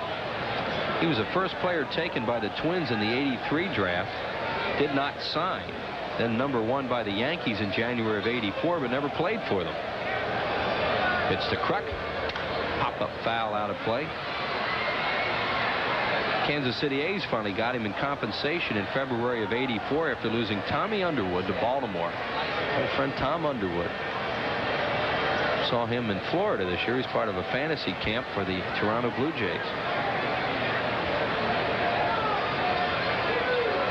And Kruk walks again. That is walk number 4 issued tonight by Belcher, and the Phillies have their leadoff man on again for the 3rd straight inning. There's Don Gullett, who's the new pitching coach for the Reds. Last time we saw Cincinnati, he was the bullpen coach. He was a fine left-hand pitcher, Don Gullett. He's a good hitter, too. Pitched the first playoff game against the Phillies in 1976 at the Vet and beat them. That was the year of the Big Red Machine when they did not lose in postseason play. Here's Hollins, and the pitch to Hollins is outside, ball 1. Dave is grounded to second, popped to third. He's 0 for 2, batting at .303. Reds have the infield at double play depth, playing him up the middle.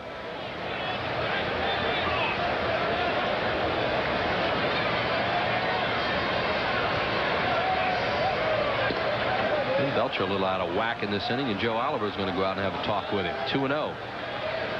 Looks like he's trying to be a little too fine with these pitches right now. He's trying to make perfect pitches on that outside corner or just off the corner, and he's missing them. He was hitting some of those earlier. How about early in the game, White, he had short sleeves on. It's chilly here tonight. Yeah. Now he's gone to the long sleeves.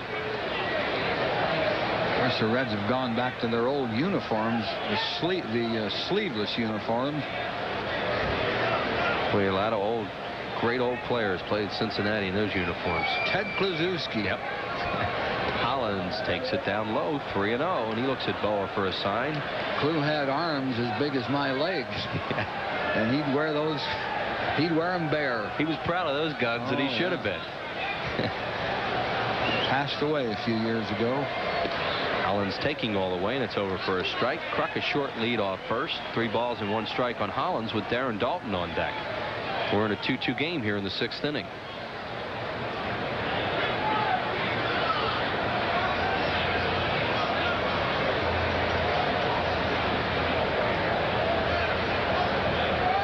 Ball 4, he walked him. Walk number 5. Belcher walked 5 the first time he faced the Phillies this year with no strikeouts, and now he's walked 5 tonight. And here comes Dalton, who is grounded out and walked.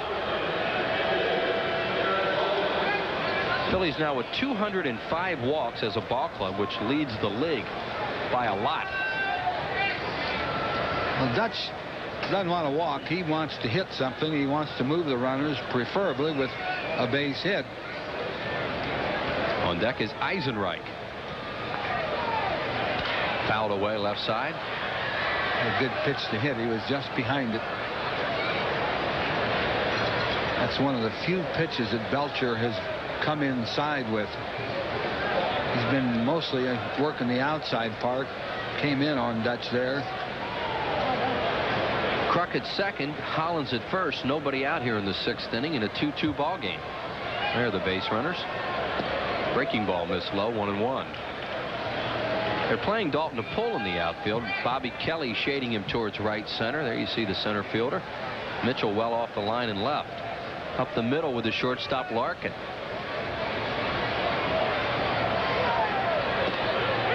Strike 2 called, 1-2. Good pitch there by Belcher, down and away. Not a good pitch to try to pull. Those are the ones you hit into double play sometimes when you try to pull it.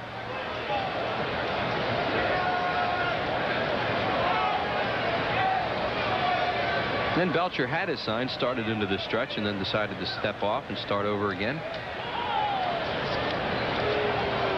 Dalton leading the league in runs batted in with 45 of them. 14 homers for Darren.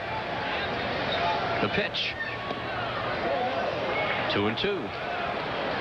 He's trying to make the perfect pitch there, low and away. He got it too much away, a little too low. Tim Belcher, now 31 years of age, hails from Sparta, Ohio. It's like coming home for him. Strike 3 called. He struck him out looking. Dalton can't believe it. Pitch was outside, and Davidson called it a strike. It missed by 3 or 4 inches, but that's far enough that it should be called a ball. Watch Oliver catch this ball. See, in fact, it probably missed more than 4 or 5 inches, but that's a tough call. Jim Eisenreich, the batter, he's popped up and had a single off the glove of Larkin, the shortstop. Hard ground ball off Belcher's leg and into left field. A hit. Kruk is going to score. Here goes Hollins to third, and the Phillies will lead it 3-2 as Belcher deflected that ball with his leg into the outfield. And Jim Eisenreich picked up the Phillies with that stinging ground ball. That must have stung Belcher anyway on the foot, allowing Kruk to score, and Holland's all the way to third. Milt Thompson with a chance to do some more damage. And Thompson has knocked in a run tonight on an infield out. He's also picked up an infield hit. Ball inside. Eisenreich on at first base. Jimmy knocking in his 10th run of the year. Eisenreich's second hit of the night. That's the one thing he's able to do, is come off the bench, it seems, and keep his stroke. And Chamberlain played very well over the weekend, but the reason Eisenreich's playing tonight is because how tough Belcher is on right-handed hitters. Thompson hits it hard to Milligan. They're going to come home. It's a tag play. Safe. Milligan messed that play up. Oliver really had no chance. Run scores, and it's now 4-2. We'll see how they score that.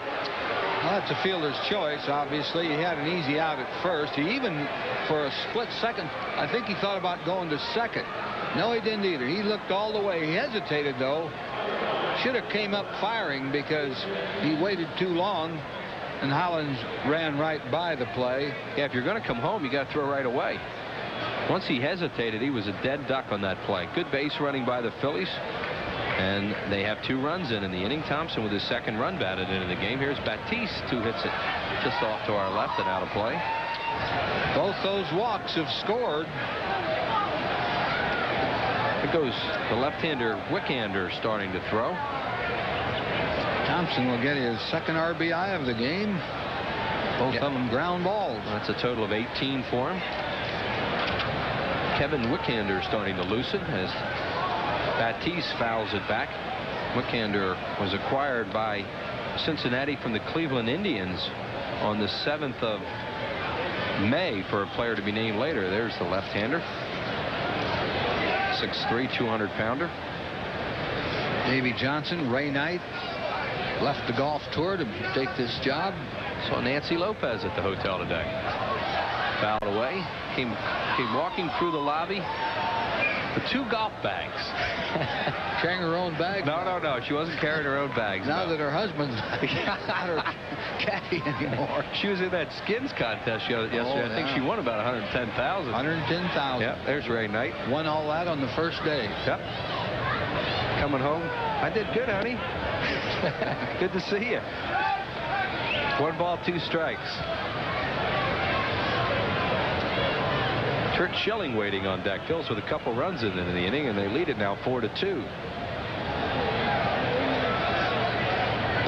Struck him out on a high breaking ball. The down on strikes goes Batiste. Strikeout number 4 for Belcher. And there are 2 outs for Schilling.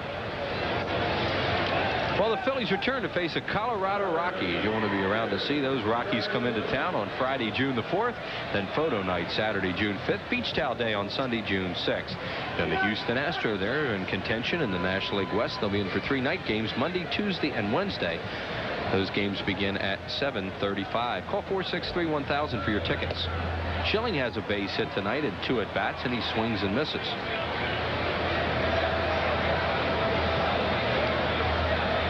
He's doing a good job of producing runs tonight and making Belcher pay for mistakes with walks.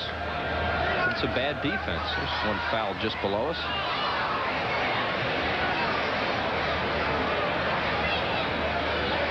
Showing 5 hits on the year. He had 92. Eisenreich at second, Thompson at first. 2 outs. The 0-2 pitch struck him out.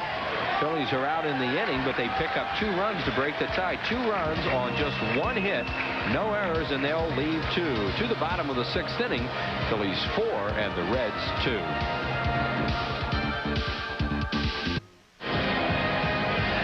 Tonight's Phillies game on PHL 17 is brought to you in part by Bell Atlantic Mobile. Advanced technology and people who make it mean something. 4 runs, 5 hits, and an error for the Phillies. Now 2 runs, 6 hits, 2 errors for the Reds. As we look at Tim Belcher, who's probably finished for the evening. He's due to bat 3rd in the inning, and he trails by 2 runs. A kind of a funny outing for him tonight, Whitey, and his control hurt him again. Yeah, the walks hurt him, of course. Phillies have scored 4 runs, 3 on infield ground balls, 1 on a sacrifice fly, so he wasn't really belted around that much. But that's carelessness, I guess, on his part. Usually you don't score off him like that. Walked 5 the first time he faced the Phillies this year. Fly ball deep left center field by Sanders. This ball is gone. A home run, Reggie Sanders. His 8th home run of the year, and now it's a 4-3 game. The Phillies lead it by 1.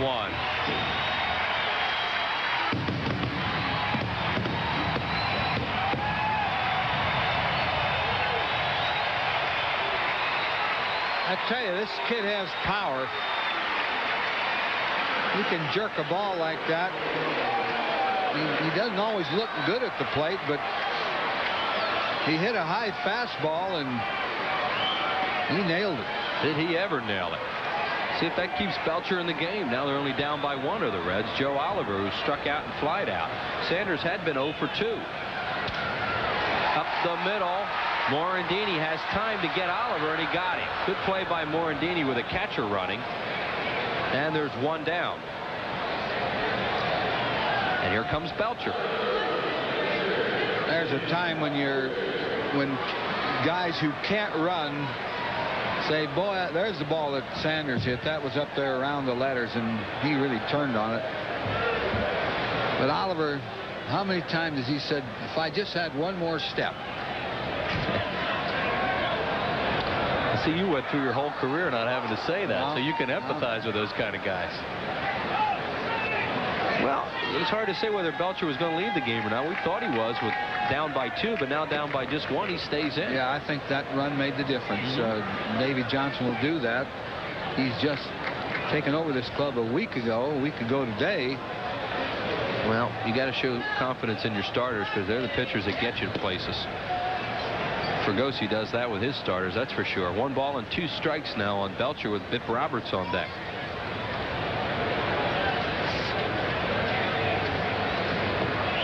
Outside. That home run ball issued by Schilling is his 8th of the year. That's a staff high. 2-2 to Belcher. Popped up foul. Just over our heads and into the upper deck. They come up here in a hurry.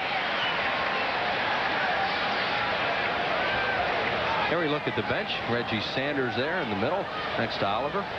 Belcher swings and misses at a fastball. He's out on strikes for the 2nd time tonight, and that is strikeout number 7 for Curt Schilling. To the top of the order, and Leon Bip Roberts 1 for 2 with a walk. Reds have now out-hit the Phillies 7-5, but the Phils lead by a run, 4-3. Roberts takes it high. He's been working the count all night and been ahead all night. Doesn't have much of a strike zone, and he has a pretty good eye. I would say that Schilling is laboring a little bit now. Absolutely. Well over 100 pitches here in the 6th inning.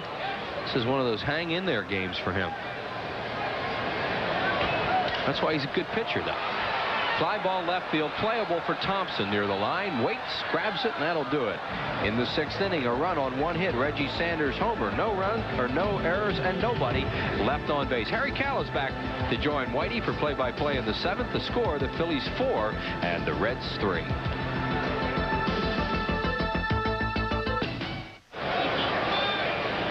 Seventh inning baseball. Harry Callis. Harry. After 6 innings of play, it's 4-3. Phil's lead.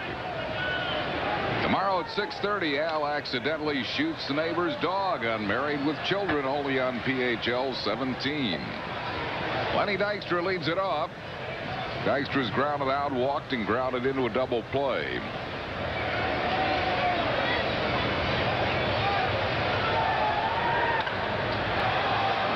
Into right center field. Bobby Kelly is right there, makes the grab. Look at this game, Whitey, and the Phils really are fortunate to have a 4-3 lead. Phillies really against Belcher have only hit about 2 or 3 balls hard the whole night. Yeah, the walks have hurt him. Both starting pitchers have scuffled here, and they're both still in there. Give the pitchers, I guess, a little credit for reaching back, trying to get a little extra. Foul ball by Morandini, who has singled, stolen a base, and scored a run, and he has struck out twice.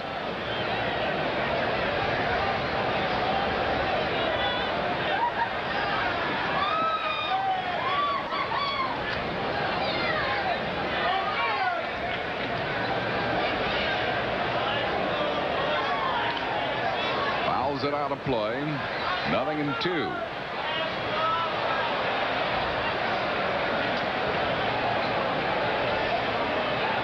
Dalton hoping he'll get a shot here in this inning.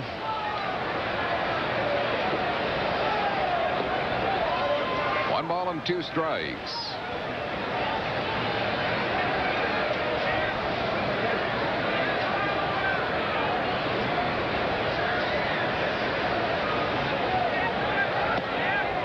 Close, just missing a little bit wide. 2-2. There was a pitch that he called Dalton out on. Yeah. Pretty good umpire, though. Bob Davidson usually gives you a good job. It's a full count.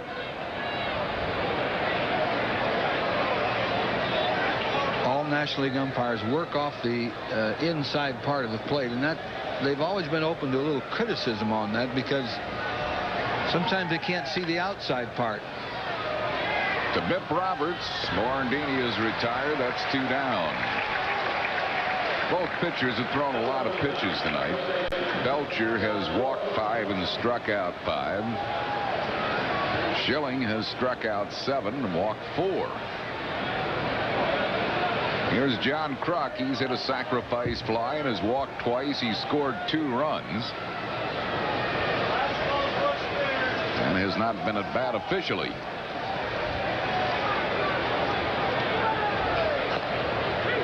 One strike to Kruk.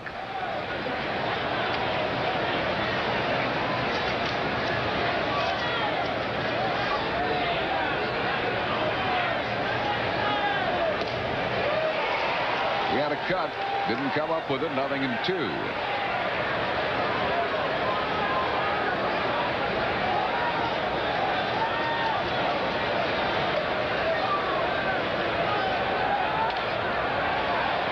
It out of play into the upper deck.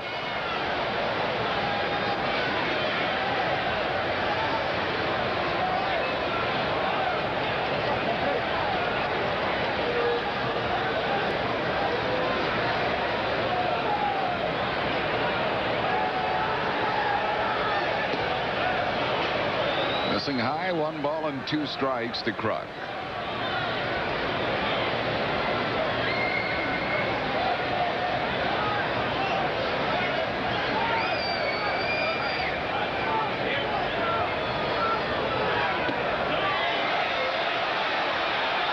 Checked on the high fastball. Bob Davidson was ready to ring him up, but Kruk kept his hands back, and John McSherry. Yeah, he flicked the bat, but he didn't really let it move much, and that's what saved him.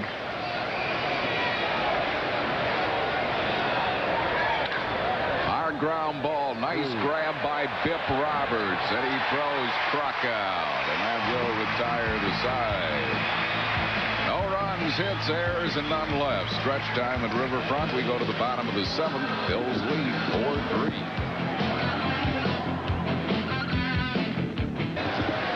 Jeff Branson leads off for Cincinnati here in the bottom of the 7th. He has twice struck out and singled. Takes it over for a strike. Showing a lot of strikeouts, 7 tonight. Moved up to 4th in the league in the strikeouts. That's well struck, but right at Dykstra. 1 down.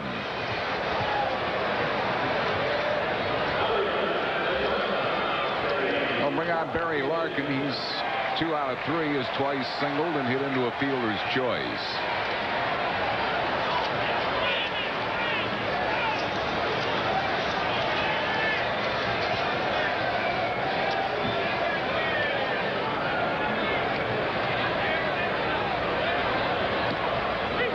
The slider over for a strike.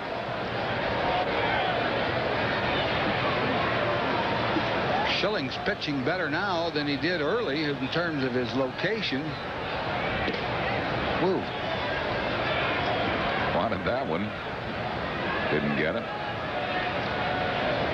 Dalton's really all over Davidson, too, and the dugout's on him. Dalton's really giving it to him. He doesn't turn around. That shows him up when you turn around. But he's jawing at him. He's still jawing at him.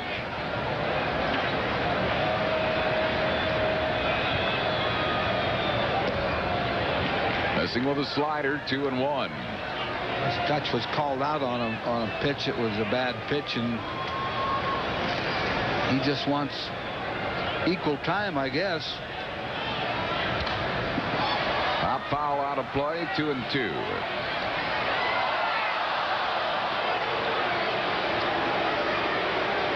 Two balls and 2 strikes to Barry Larkin with 1 out, no base runners here in the 7th. Phil's lead 4-3.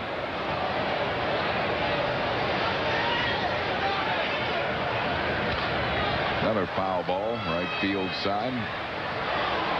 Still 2-2.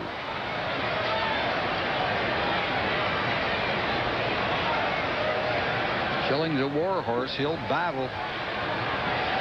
Win or lose.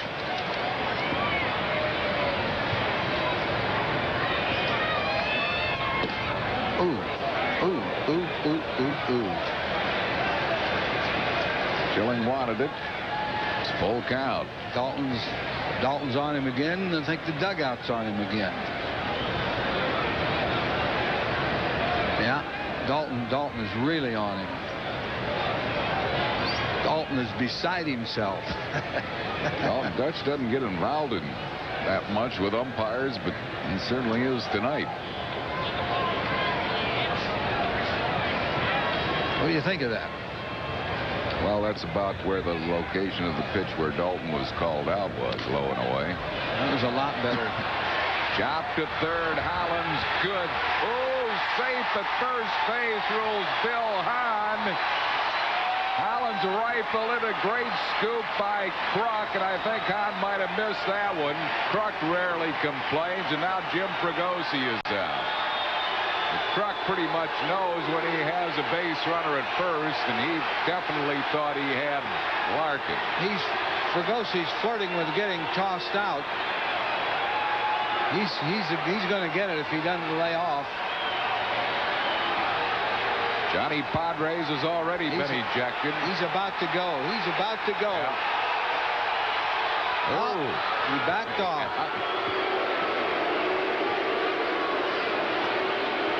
Take a look at it. Holland's made a good play. He made a low throw, but Kruk fielded it cleanly. Let's see. Oh, yeah. It was close, but he was out. Phillies have had some problems with a couple umpires in this crew. Here's Kevin Mitchell. 1 strike. Mitchell has twice walked and flied to right. Phillies are going to get Larry Anderson up in the bullpen.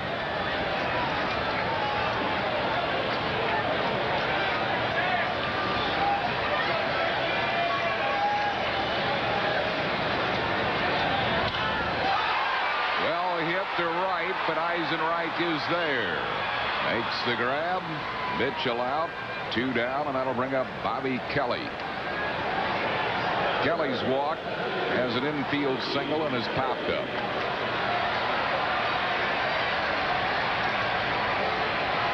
Larkin, as many times as he's been on base, has not attempted to steal tonight, which is a little bit surprising. He's stolen 11 out of 12 attempts this year.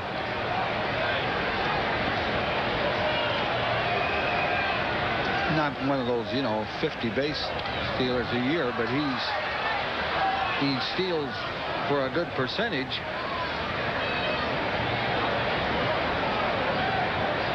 One strike to Kelly. Larkin at first with 2 down. This would certainly be the time to try to steal. 1-1.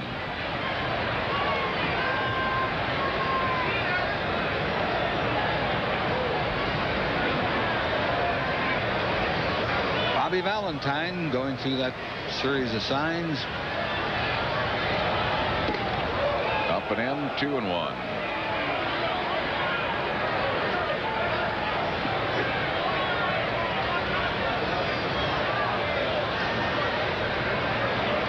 lead by a run. 4-3. We're in the bottom of the 7th.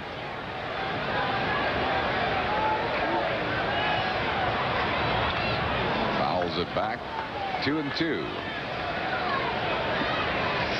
That's Kelly's long ball pitch, a high fastball. He had a good cut, fouled it back. I think Schilling would like to have him hit a slider or something away.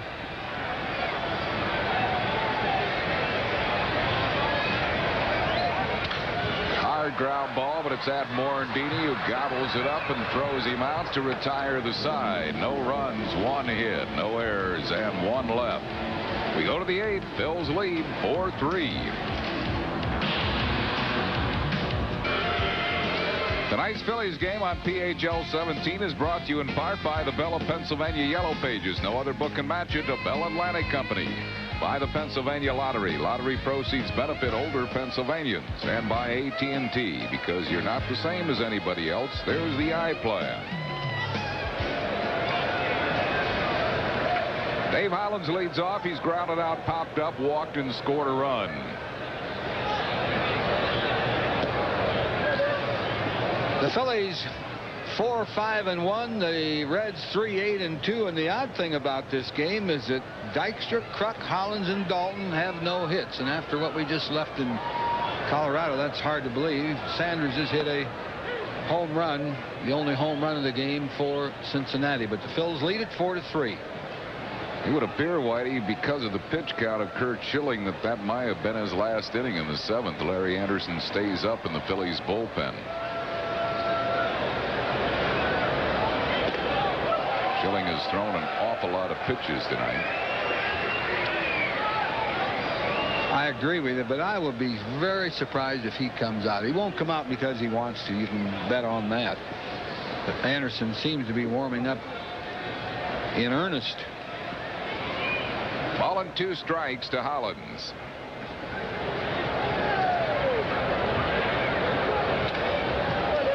Fouls it back.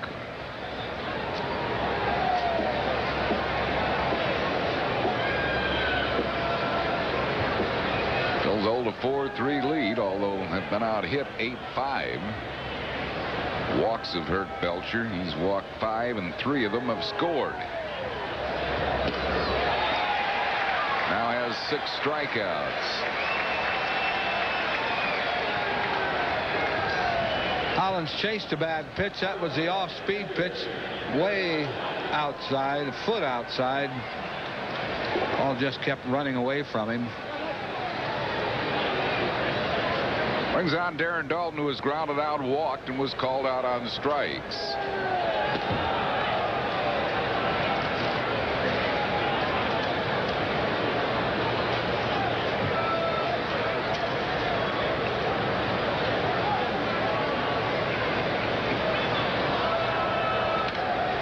Fouls it back and out of play.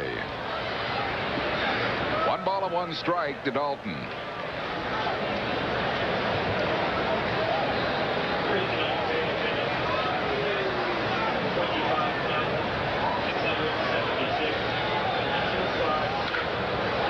$25,676 the paid crowd here tonight.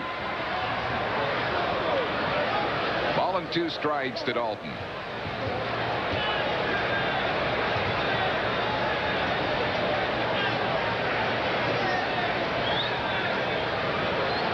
Phils haven't had many games where they didn't get an extra base hit, have they?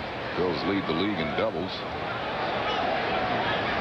All 5 of the Phillies' hits tonight have been singles.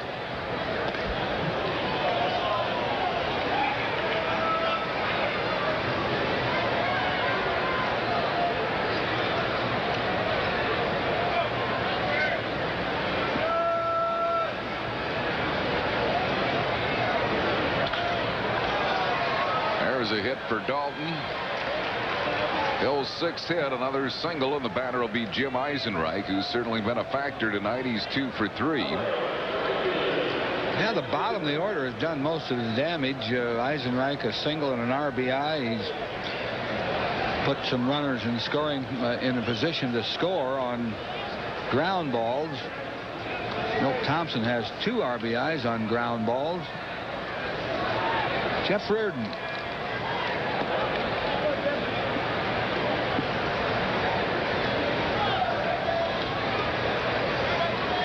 Eisenreich says when he hits, keep it simple. He really keeps it simple. No movement.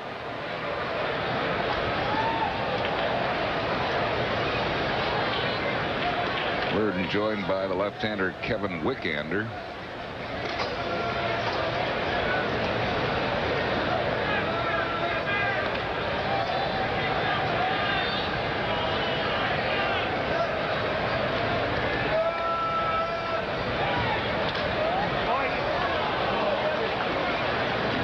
Ball on the strike to Eisenreich.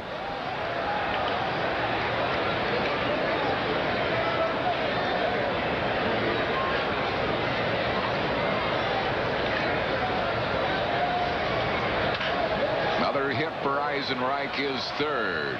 Solid single to left. Dalton will stop at second. And the Phils with 2 men on base and 1 out for Milt Thompson.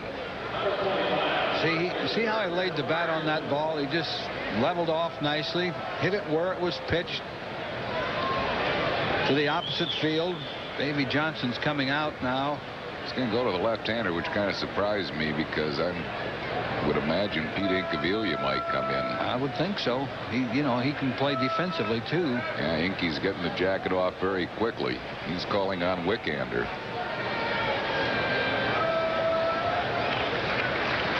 Well, this will be it for Belcher. Pete Incaviglia getting ready to pinch hit. Pitching change for the Reds. We're in the 8th. It's 4-3 Phils back after these messages.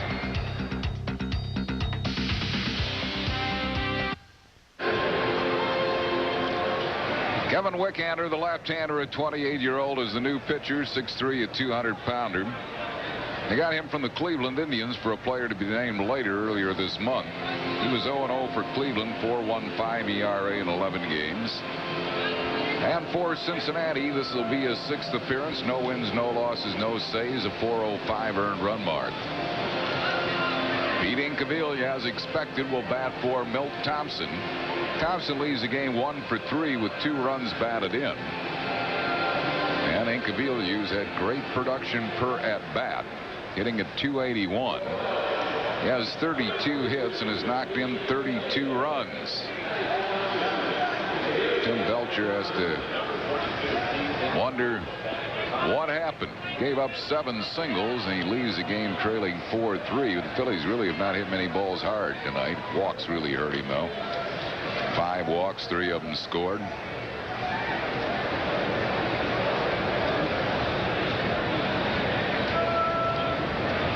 Pete coming off that 4-hit game. Had a bases loaded triple yesterday. As a pinch hitter, he's 3 for 6 with 2 runs batted in.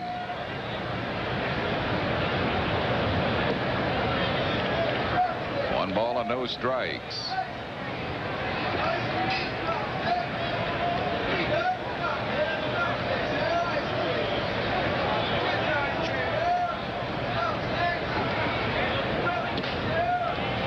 Two balls and no strikes.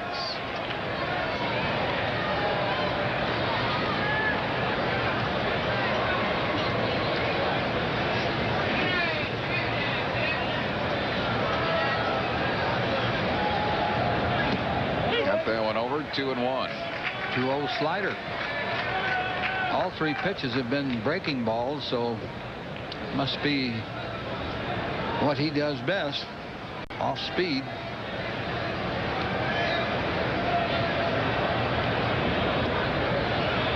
Three balls and a strike. Kim Baptiste waits on deck.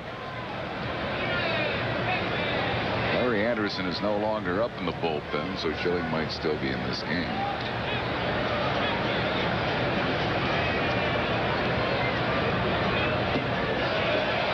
He walked him, and that'll load the bases. And Davy Johnson will go to Jeff Reardon now with the bases loaded.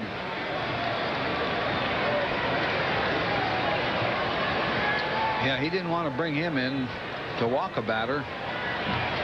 Wickender. Phillies don't have any more left-hand. Well, they have Juan Bell who could pinch hit, but I don't think they'll make that change. Another pitching change for the Reds. 4-3 Phils in the 8th. Back after these messages.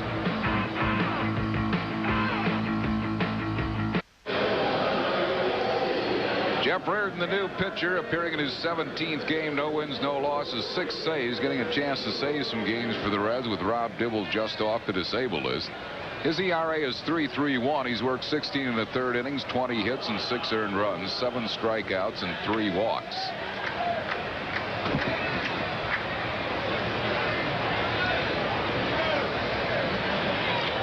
Kim Baptiste comes up with the bases loaded, and Ricky Jordan has moved into the on-deck circle. So Curt Schilling is finished for the night. 1 ball and no strikes. Reardon's second all-time in saves to Lee Smith. Reardon has 363 and Smith has 369.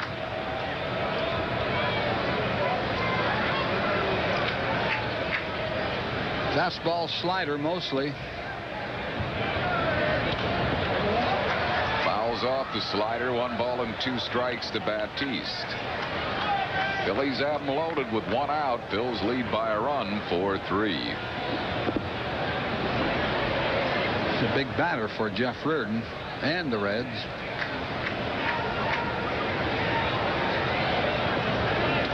Struck him out. Baptiste goes down swinging. 2 down. And it'll bring on Ricky Jordan. Not a good at-bat for Baptiste. He struck out on a bad pitch high and inside, but it was a pitch you can't hit if you get your bat on it. It's up there and in on him. But he really didn't have a good swing in that at-bat. Jordan batting at .333 as a pinch hitter. He's 3 out of 13.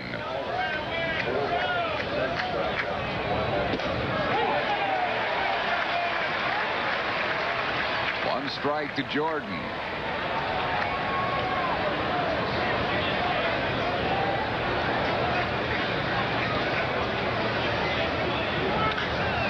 Fly ball, center field, not deep. Snared out there by Bobby Kelly, and that will retire the Phils here in the 8th. No runs, 2 hits, no errors. Phillies lead and loaded. We go to the bottom of the 8th, 4-3 Phils.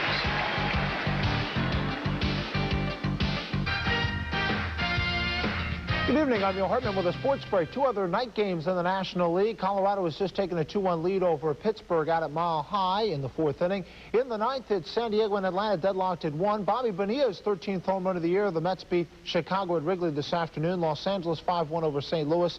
The Expos presently 7.5 games behind the Phillies, losing today 2-1 to Houston, and rain postponed the game between the Giants and the Marlins. The Phillies and the Cincinnati Reds go now to the bottom of the 8th. Let's send it back to Riverfront. All right, Neil, Pete Incaviglia in left field now. Came in a pinch hit from Milt Thompson, and Larry Anderson is the new pitcher. Coming on for Curt Schilling, who goes 7 innings, giving up the 3 runs on 8 hits. Schill struck out 7, and he walked 4, threw a lot of pitches, so Anderson in here in the 8th. Game number 15 for Anderson. He's 1, 2, lost none, no saves, a 1.50 ERA. He's pitched 12 innings, given up 12 hits and 2 earned runs, struck out 11 and walked 4. David West gets up in the Phillies bullpen now. They want 1 inning out of Anderson. And turn it over to West, it appears. Or maybe Mitch Williams. I think Mitch Williams will probably pitch the 9th. Yeah, he could. I would think he might be loosening up a little bit, though. He'll wait till the Phillies hit in the 9th inning.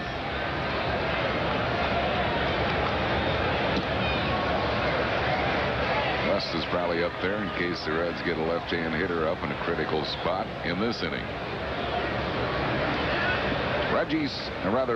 Randy Milligan just missing for a ball, 2-0. Milligan is lined out to center, single to drive in 2 and struck out.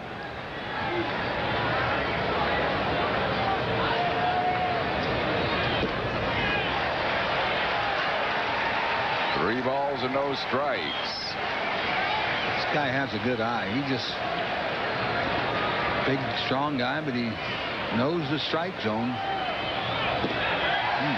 Walked him on 4 pitches.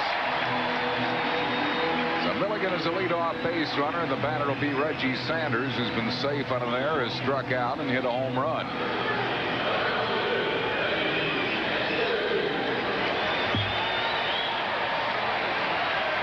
Juan Samuel is going to come out and pinch run for Randy Milligan.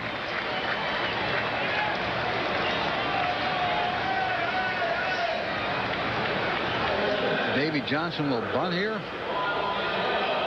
I don't think so with Reggie Sanders.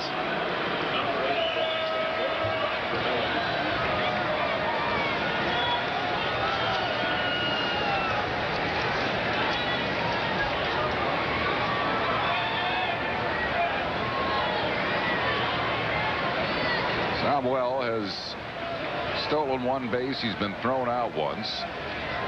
Anderson does have the high leg kick, so you can get a pretty good jump on him. He shortens it, though, with a runner on base, and the bunt try by Sanders is bunted foul. Yeah, he started shortening that little leg kick earlier, and just with a runner on, without a runner, you're right, he really kicks it up there. But he gets it to the catcher in a hurry now.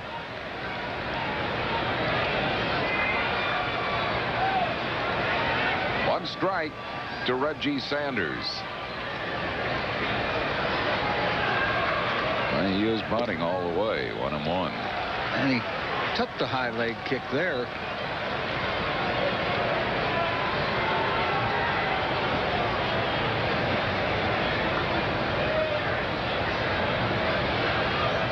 One ball and 1 strike to Reggie Sanders.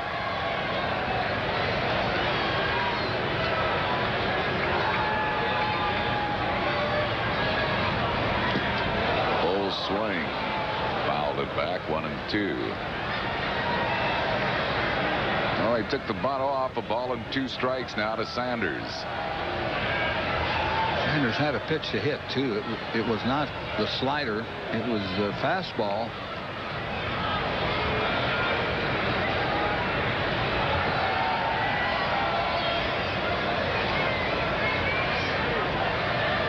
Twice in a row now, Anderson has taken his big kick. I guess in his mind he thought, well, they were going to bunt, so I don't have to worry about the steal. But now he might have to change that again. There he did. He does. Slider is tapped to deep short. No play anywhere for Kim Baptiste. And the Reds have their first 2 men on base here in the 8th. Allen's guarding the line, so he didn't figure in here at all. Not anything Baptiste could do with this except hold on to it. I guess Joe Oliver will try to bunt, although I can't ever remember him bunting. Oh, walk and an infield single. And here's Oliver, who is struck out, lined out to right, and grounded out. Gary Varsho moving into the on-deck circle.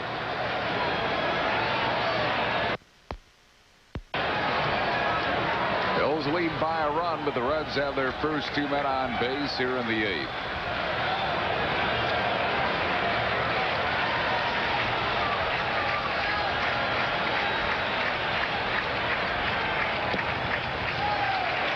Slider misses for a ball, 1-0.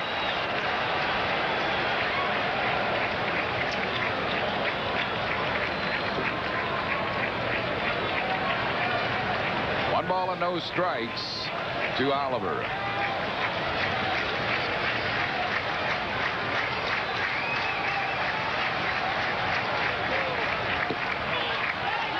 Whoa, Balk and Bob. Oh. Now Dutch is really getting on him. He's out. Oh. Dalton has been ejected from the game. Jim Fregosi coming to protect his player. Dalton is where I have never seen Dalton this enraged. John Kruk now is keeping Dalton away. I've never seen Darren Dalton that enraged. That's been building up the whole game, and I think that just came to a head, and Dalton's really getting him. Now there goes Fregosi. You know, when you get a ball game and you notice the umpires, there's something wrong. I mean, this game has been taken over by the umpires. When you don't notice them, you know they've done a good job. These guys have... I'm sure it was a non-hesitation call by Bob Davidson, but at this point in the game, in the 8th inning, a one-run game, to call a non-hesitation balk to move the runners up to second and third is just, you know... That's his nickname, Harry. Balking Bob Davidson. I know, but it's...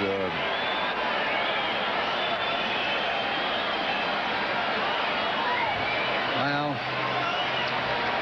nothing you can do. The pitch doesn't count. It was a ball, but you call a balk. The pitch doesn't count, so the count is 1-0 instead of 2-0. There's Dalton, and he's livid. He's been mad most of the game. Here's the balk. Come on, come on. In a one-run game, 8th inning situation, that's a nitpicking call. One ball and one strike. And there was a slight hesitation. That's what was bad about it. That's all you need is a little pause. So Johnny Padres has been ejected. Now Dalton and Fregosi. John Vukovich will run the club. 2 balls and a strike. Tom Pratt now catching, of course.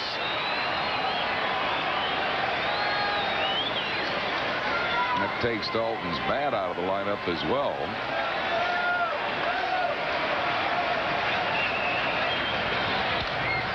High pop-up, foul, playable, I don't know. It doesn't look like it. No. 1 row back, 2-2. Not much room there. Jim Fregosi, Phillies manager, to his credit, was really out of that dugout in a hurry because he knew how Dalton was enraged, and you certainly don't want Dalton getting involved in anything like bumping an umpire or anything, and he kept him away from Davidson. If there's one guy on this team the Phillies can ill afford to lose, it would be Dutch Dalton.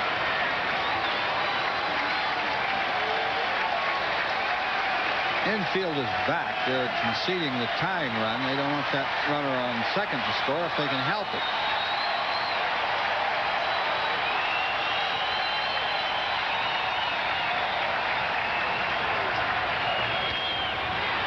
Fouls that one out of play. Still 2-2 to Oliver.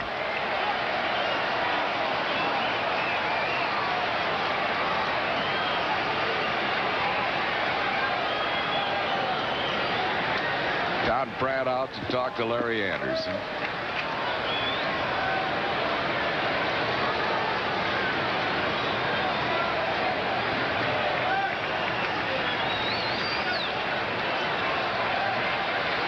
There's a guy running the club now, John Vukovich.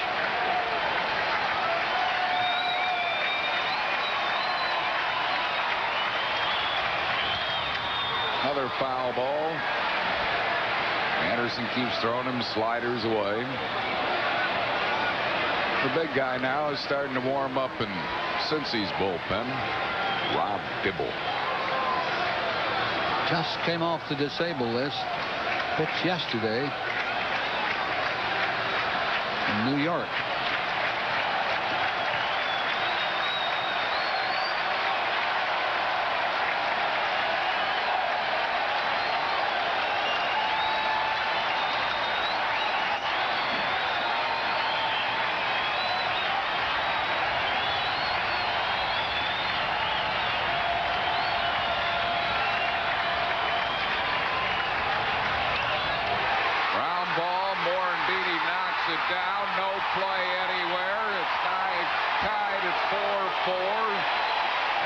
Reds have runners at first and third. Still nobody out. Give Oliver a hit.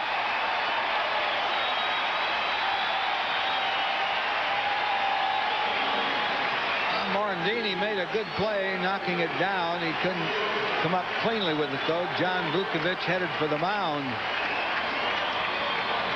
And Mickey going hard to his right. Probably the ball bounced up pretty nice for him. He probably should have fielded that ball cleanly. Had he fielded it cleanly, he could have made the out at first.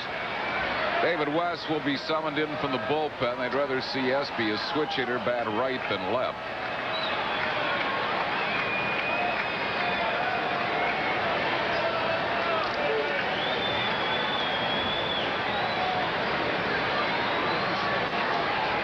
Pitching change for the Phils. We're in the 8th. We're tied at 4-4 back after these messages.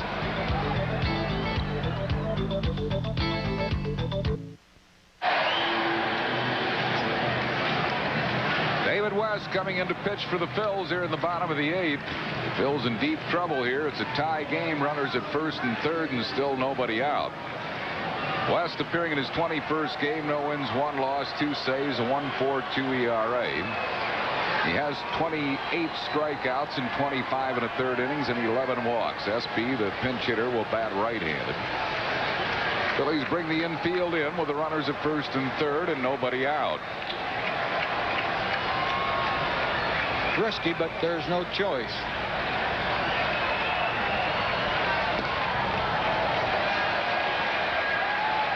One ball and no strikes.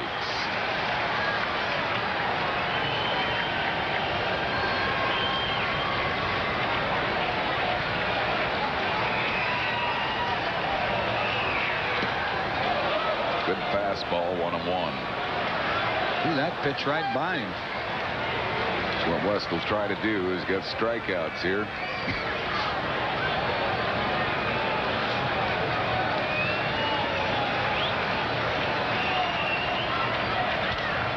Ground ball. Morandini holds the runner, throws out SP. So that's 1 down. The runners are at second and third. And the batter will be Pip Roberts.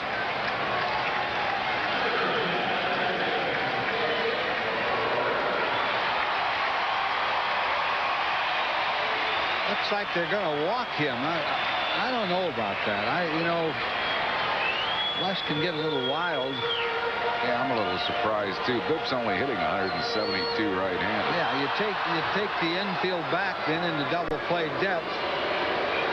Now you have a left-hand hitter, Branson, up there, but I don't think he'll bat. You know, you had some luck getting 1 out with the infield in. You know, why not push it a little bit?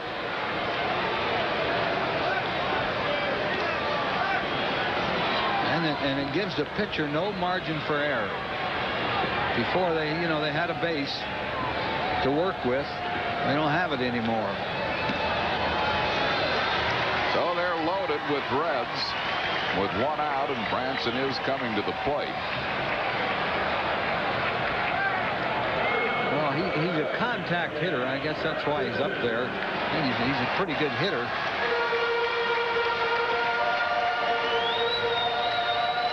Not an easy guy to double. Bases loaded with 1 out. We're tied 4-4 here in the bottom of the 8th.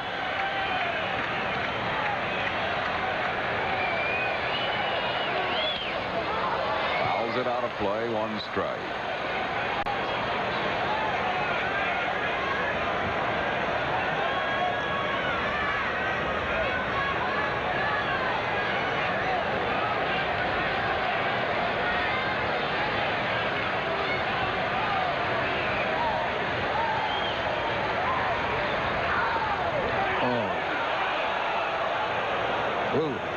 Almost got under him. Wasn't in the dirt either. Fielded that ball with the front of the mitt down instead of scooping it like a scoop shovel the way you're supposed to do on low pitches. See? Yep. It's just slipped under him. Could have hurt. 1 ball and 1 strike.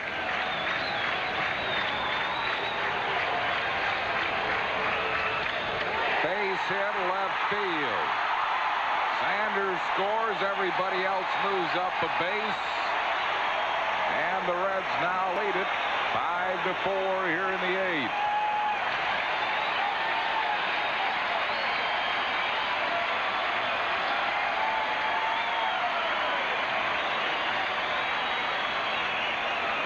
You have to give the hitter credit there. He sliced that ball into left field.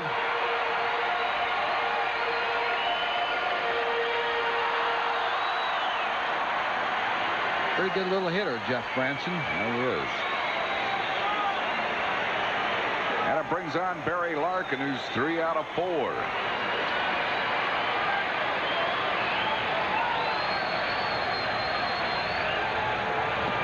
Phillies quickly get Tim Mauser up in the bullpen.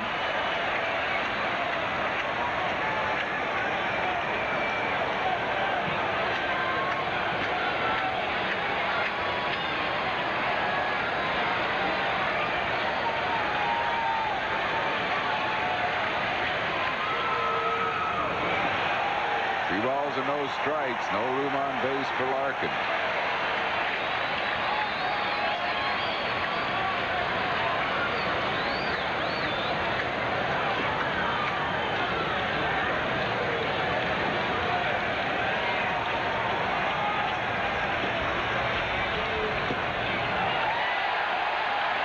Three and nothing. Kevin Mitchell waits on deck.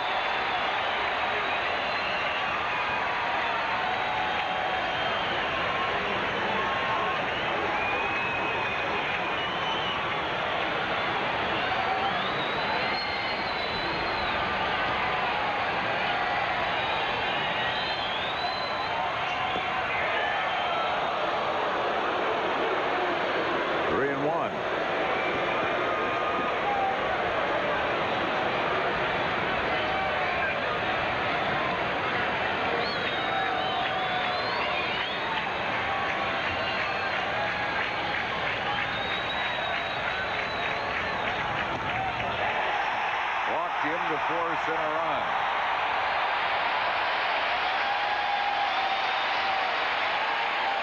Oliver scores. The Reds now lead it by a score of 6-4.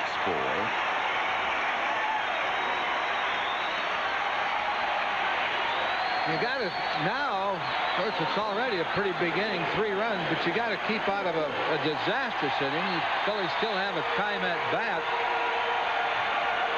at the top of their order coming up. Got to hold off now and hope you can get Mitchell and the next guy. Kevin Mitchell 0 for 2 with 2 walks. He had a hack. 1 strike.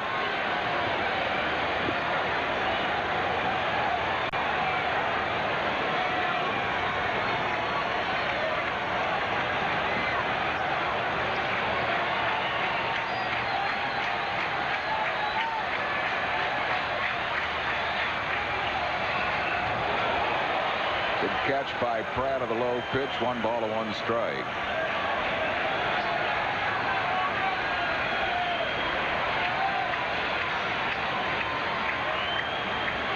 Pratt catches those low pitches in the dirt. Backhanded. That scares me. That's not the way to catch that ball. Stupid. A little bit high. 2-1.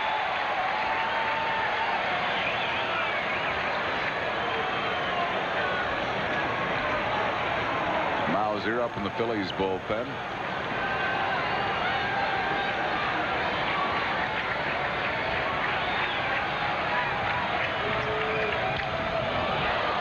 Three balls and 2 strikes.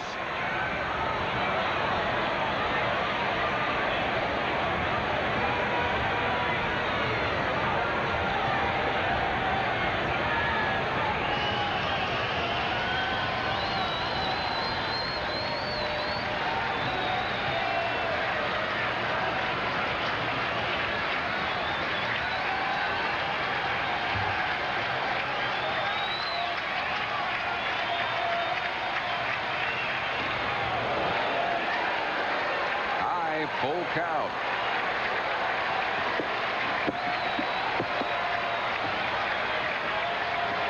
full of Reds. No place to put Mitchell. Roberts at third, Branson at second, Larkin at first. Exactly why I didn't like that intentional walk.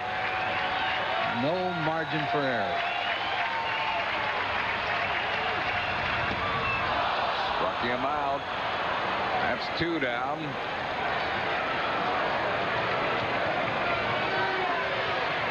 And it'll bring up Bobby Kelly. Threw the fastball right by Kevin Mitchell. Good pitch right up there on the outside corner with some mustard on it. Bobby Kelly is 1 out of 3 with a walk.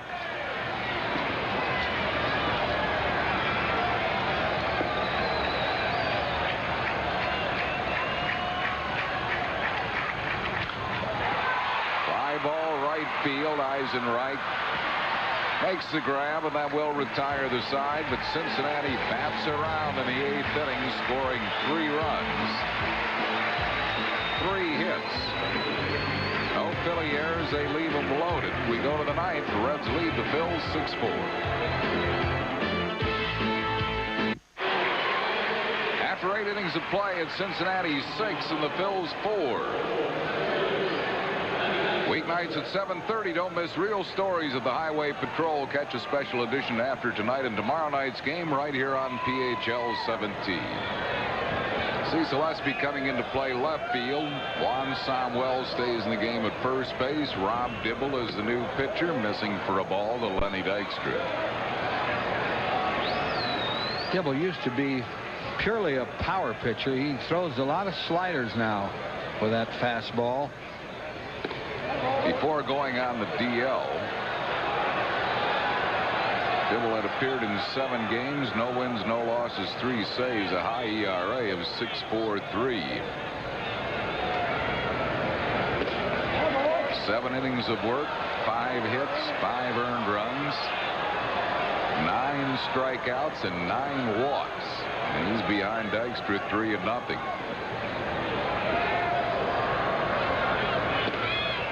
Walked him on 4 pitches. So Dykstra is aboard, and that'll bring on Mickey Morandini. Mickey 1 out of 4.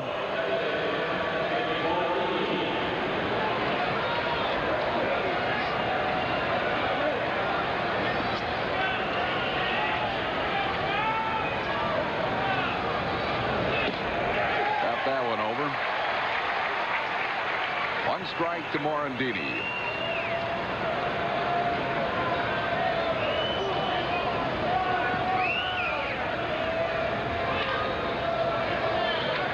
It out of play, first base side.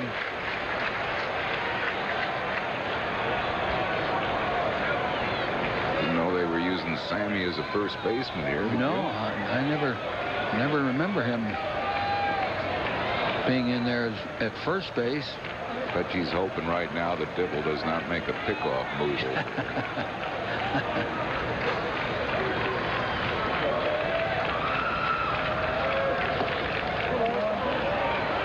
2 strikes.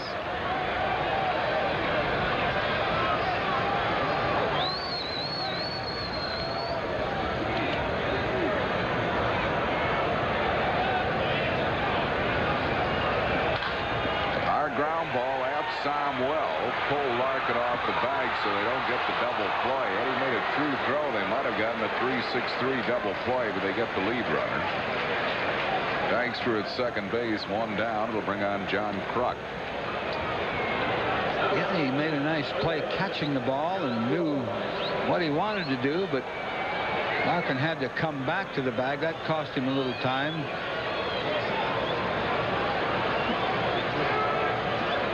Brings on John Kruk. Krucker is 0 for 1 officially. He's hit a sacrifice fly, walked twice, and grounded sharply to second base.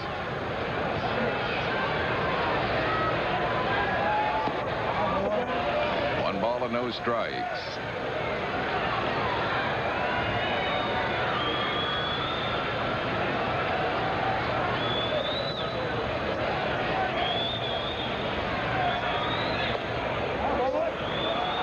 Two and nothing.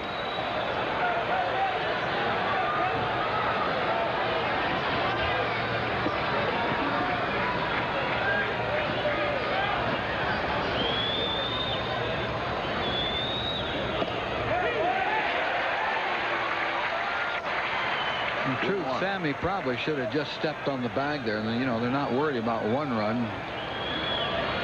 Guess he thought he could get the double play, and he might have, but he hasn't made that throw from first to second very often. Maybe never until then. 3 balls and a strike as Dibble fell down after the delivery of the pitch. Yeah, that knee gave out, or the leg gave out.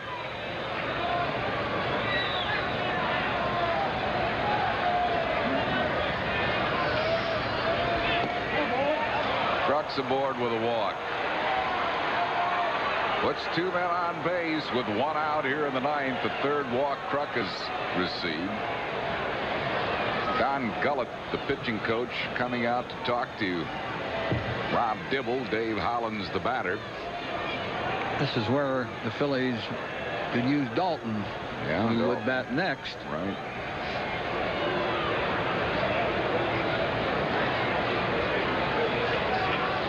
But the 2 walks have hurt the Reds tonight. They certainly hurt Belcher. 3 walks scored out of 5. And you have the tying runs on base with walks. And Mitch Williams starting to throw in the Phil's bullpen.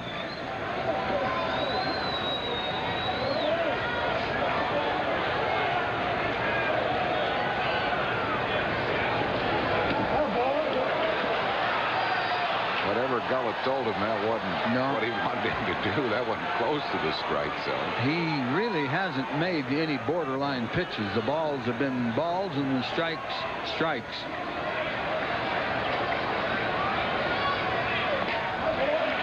$2-0. Nobody warming up in the Cincinnati bullpen, so Davy Johnson, at least right at the moment, is leaving it in the hands of Dibble.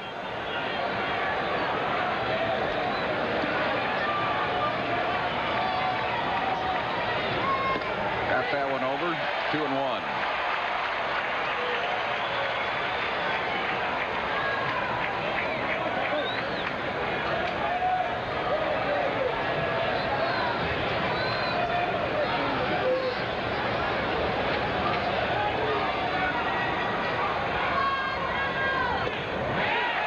Slider for a strike on the inside corner. It's 2-2.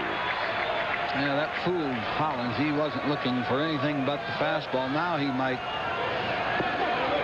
have it in his mind.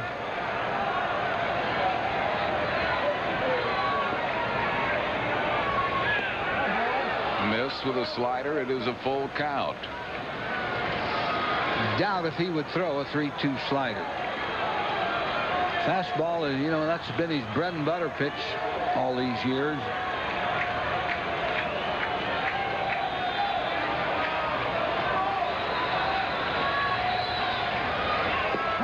Walked him. He has walked the bases loaded here in the 9th inning. Phillies have him loaded with 1 out for Todd Pratt.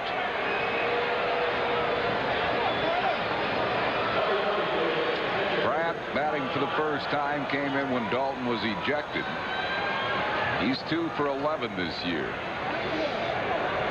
That's a tough spot for Todd Pratt.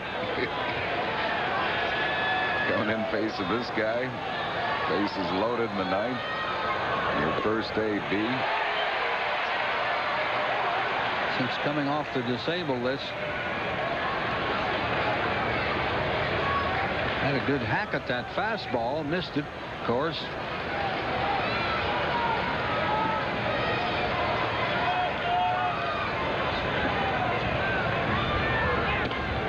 Chased a high fastball. Jim Eisenreich waiting on deck.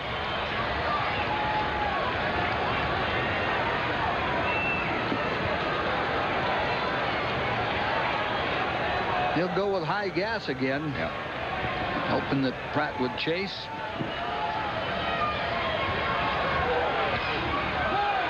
Just got a piece of it, fouls it out of play. Still 0-2. Throw him a little slider. Wasn't really a good one either. It was up.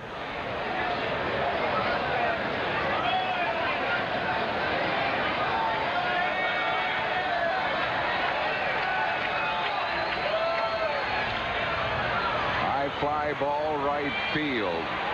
Reggie Sanders makes the catch. The runners are going to hold. One run does not make a difference, and a strong throw by Sanders. They'll bring on Jim Eisenreich. 2 outs and the bases jammed here in the ninth. Eisenreich, 3 out of 4.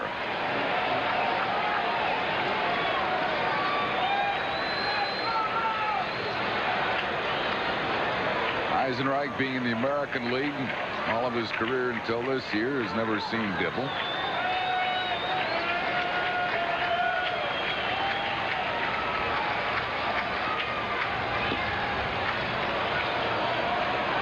No, he could call a hesitation balk on Dibble if he wants. He's not coming to a full stop.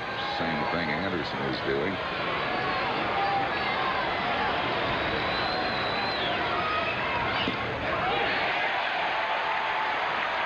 Borderline, but he got it. 1-1.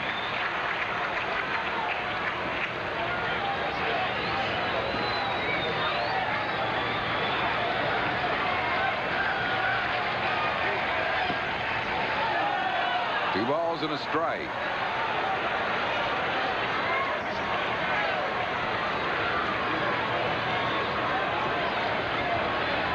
Bases loaded with 2 outs here in the ninth inning. Phillies trail by 2.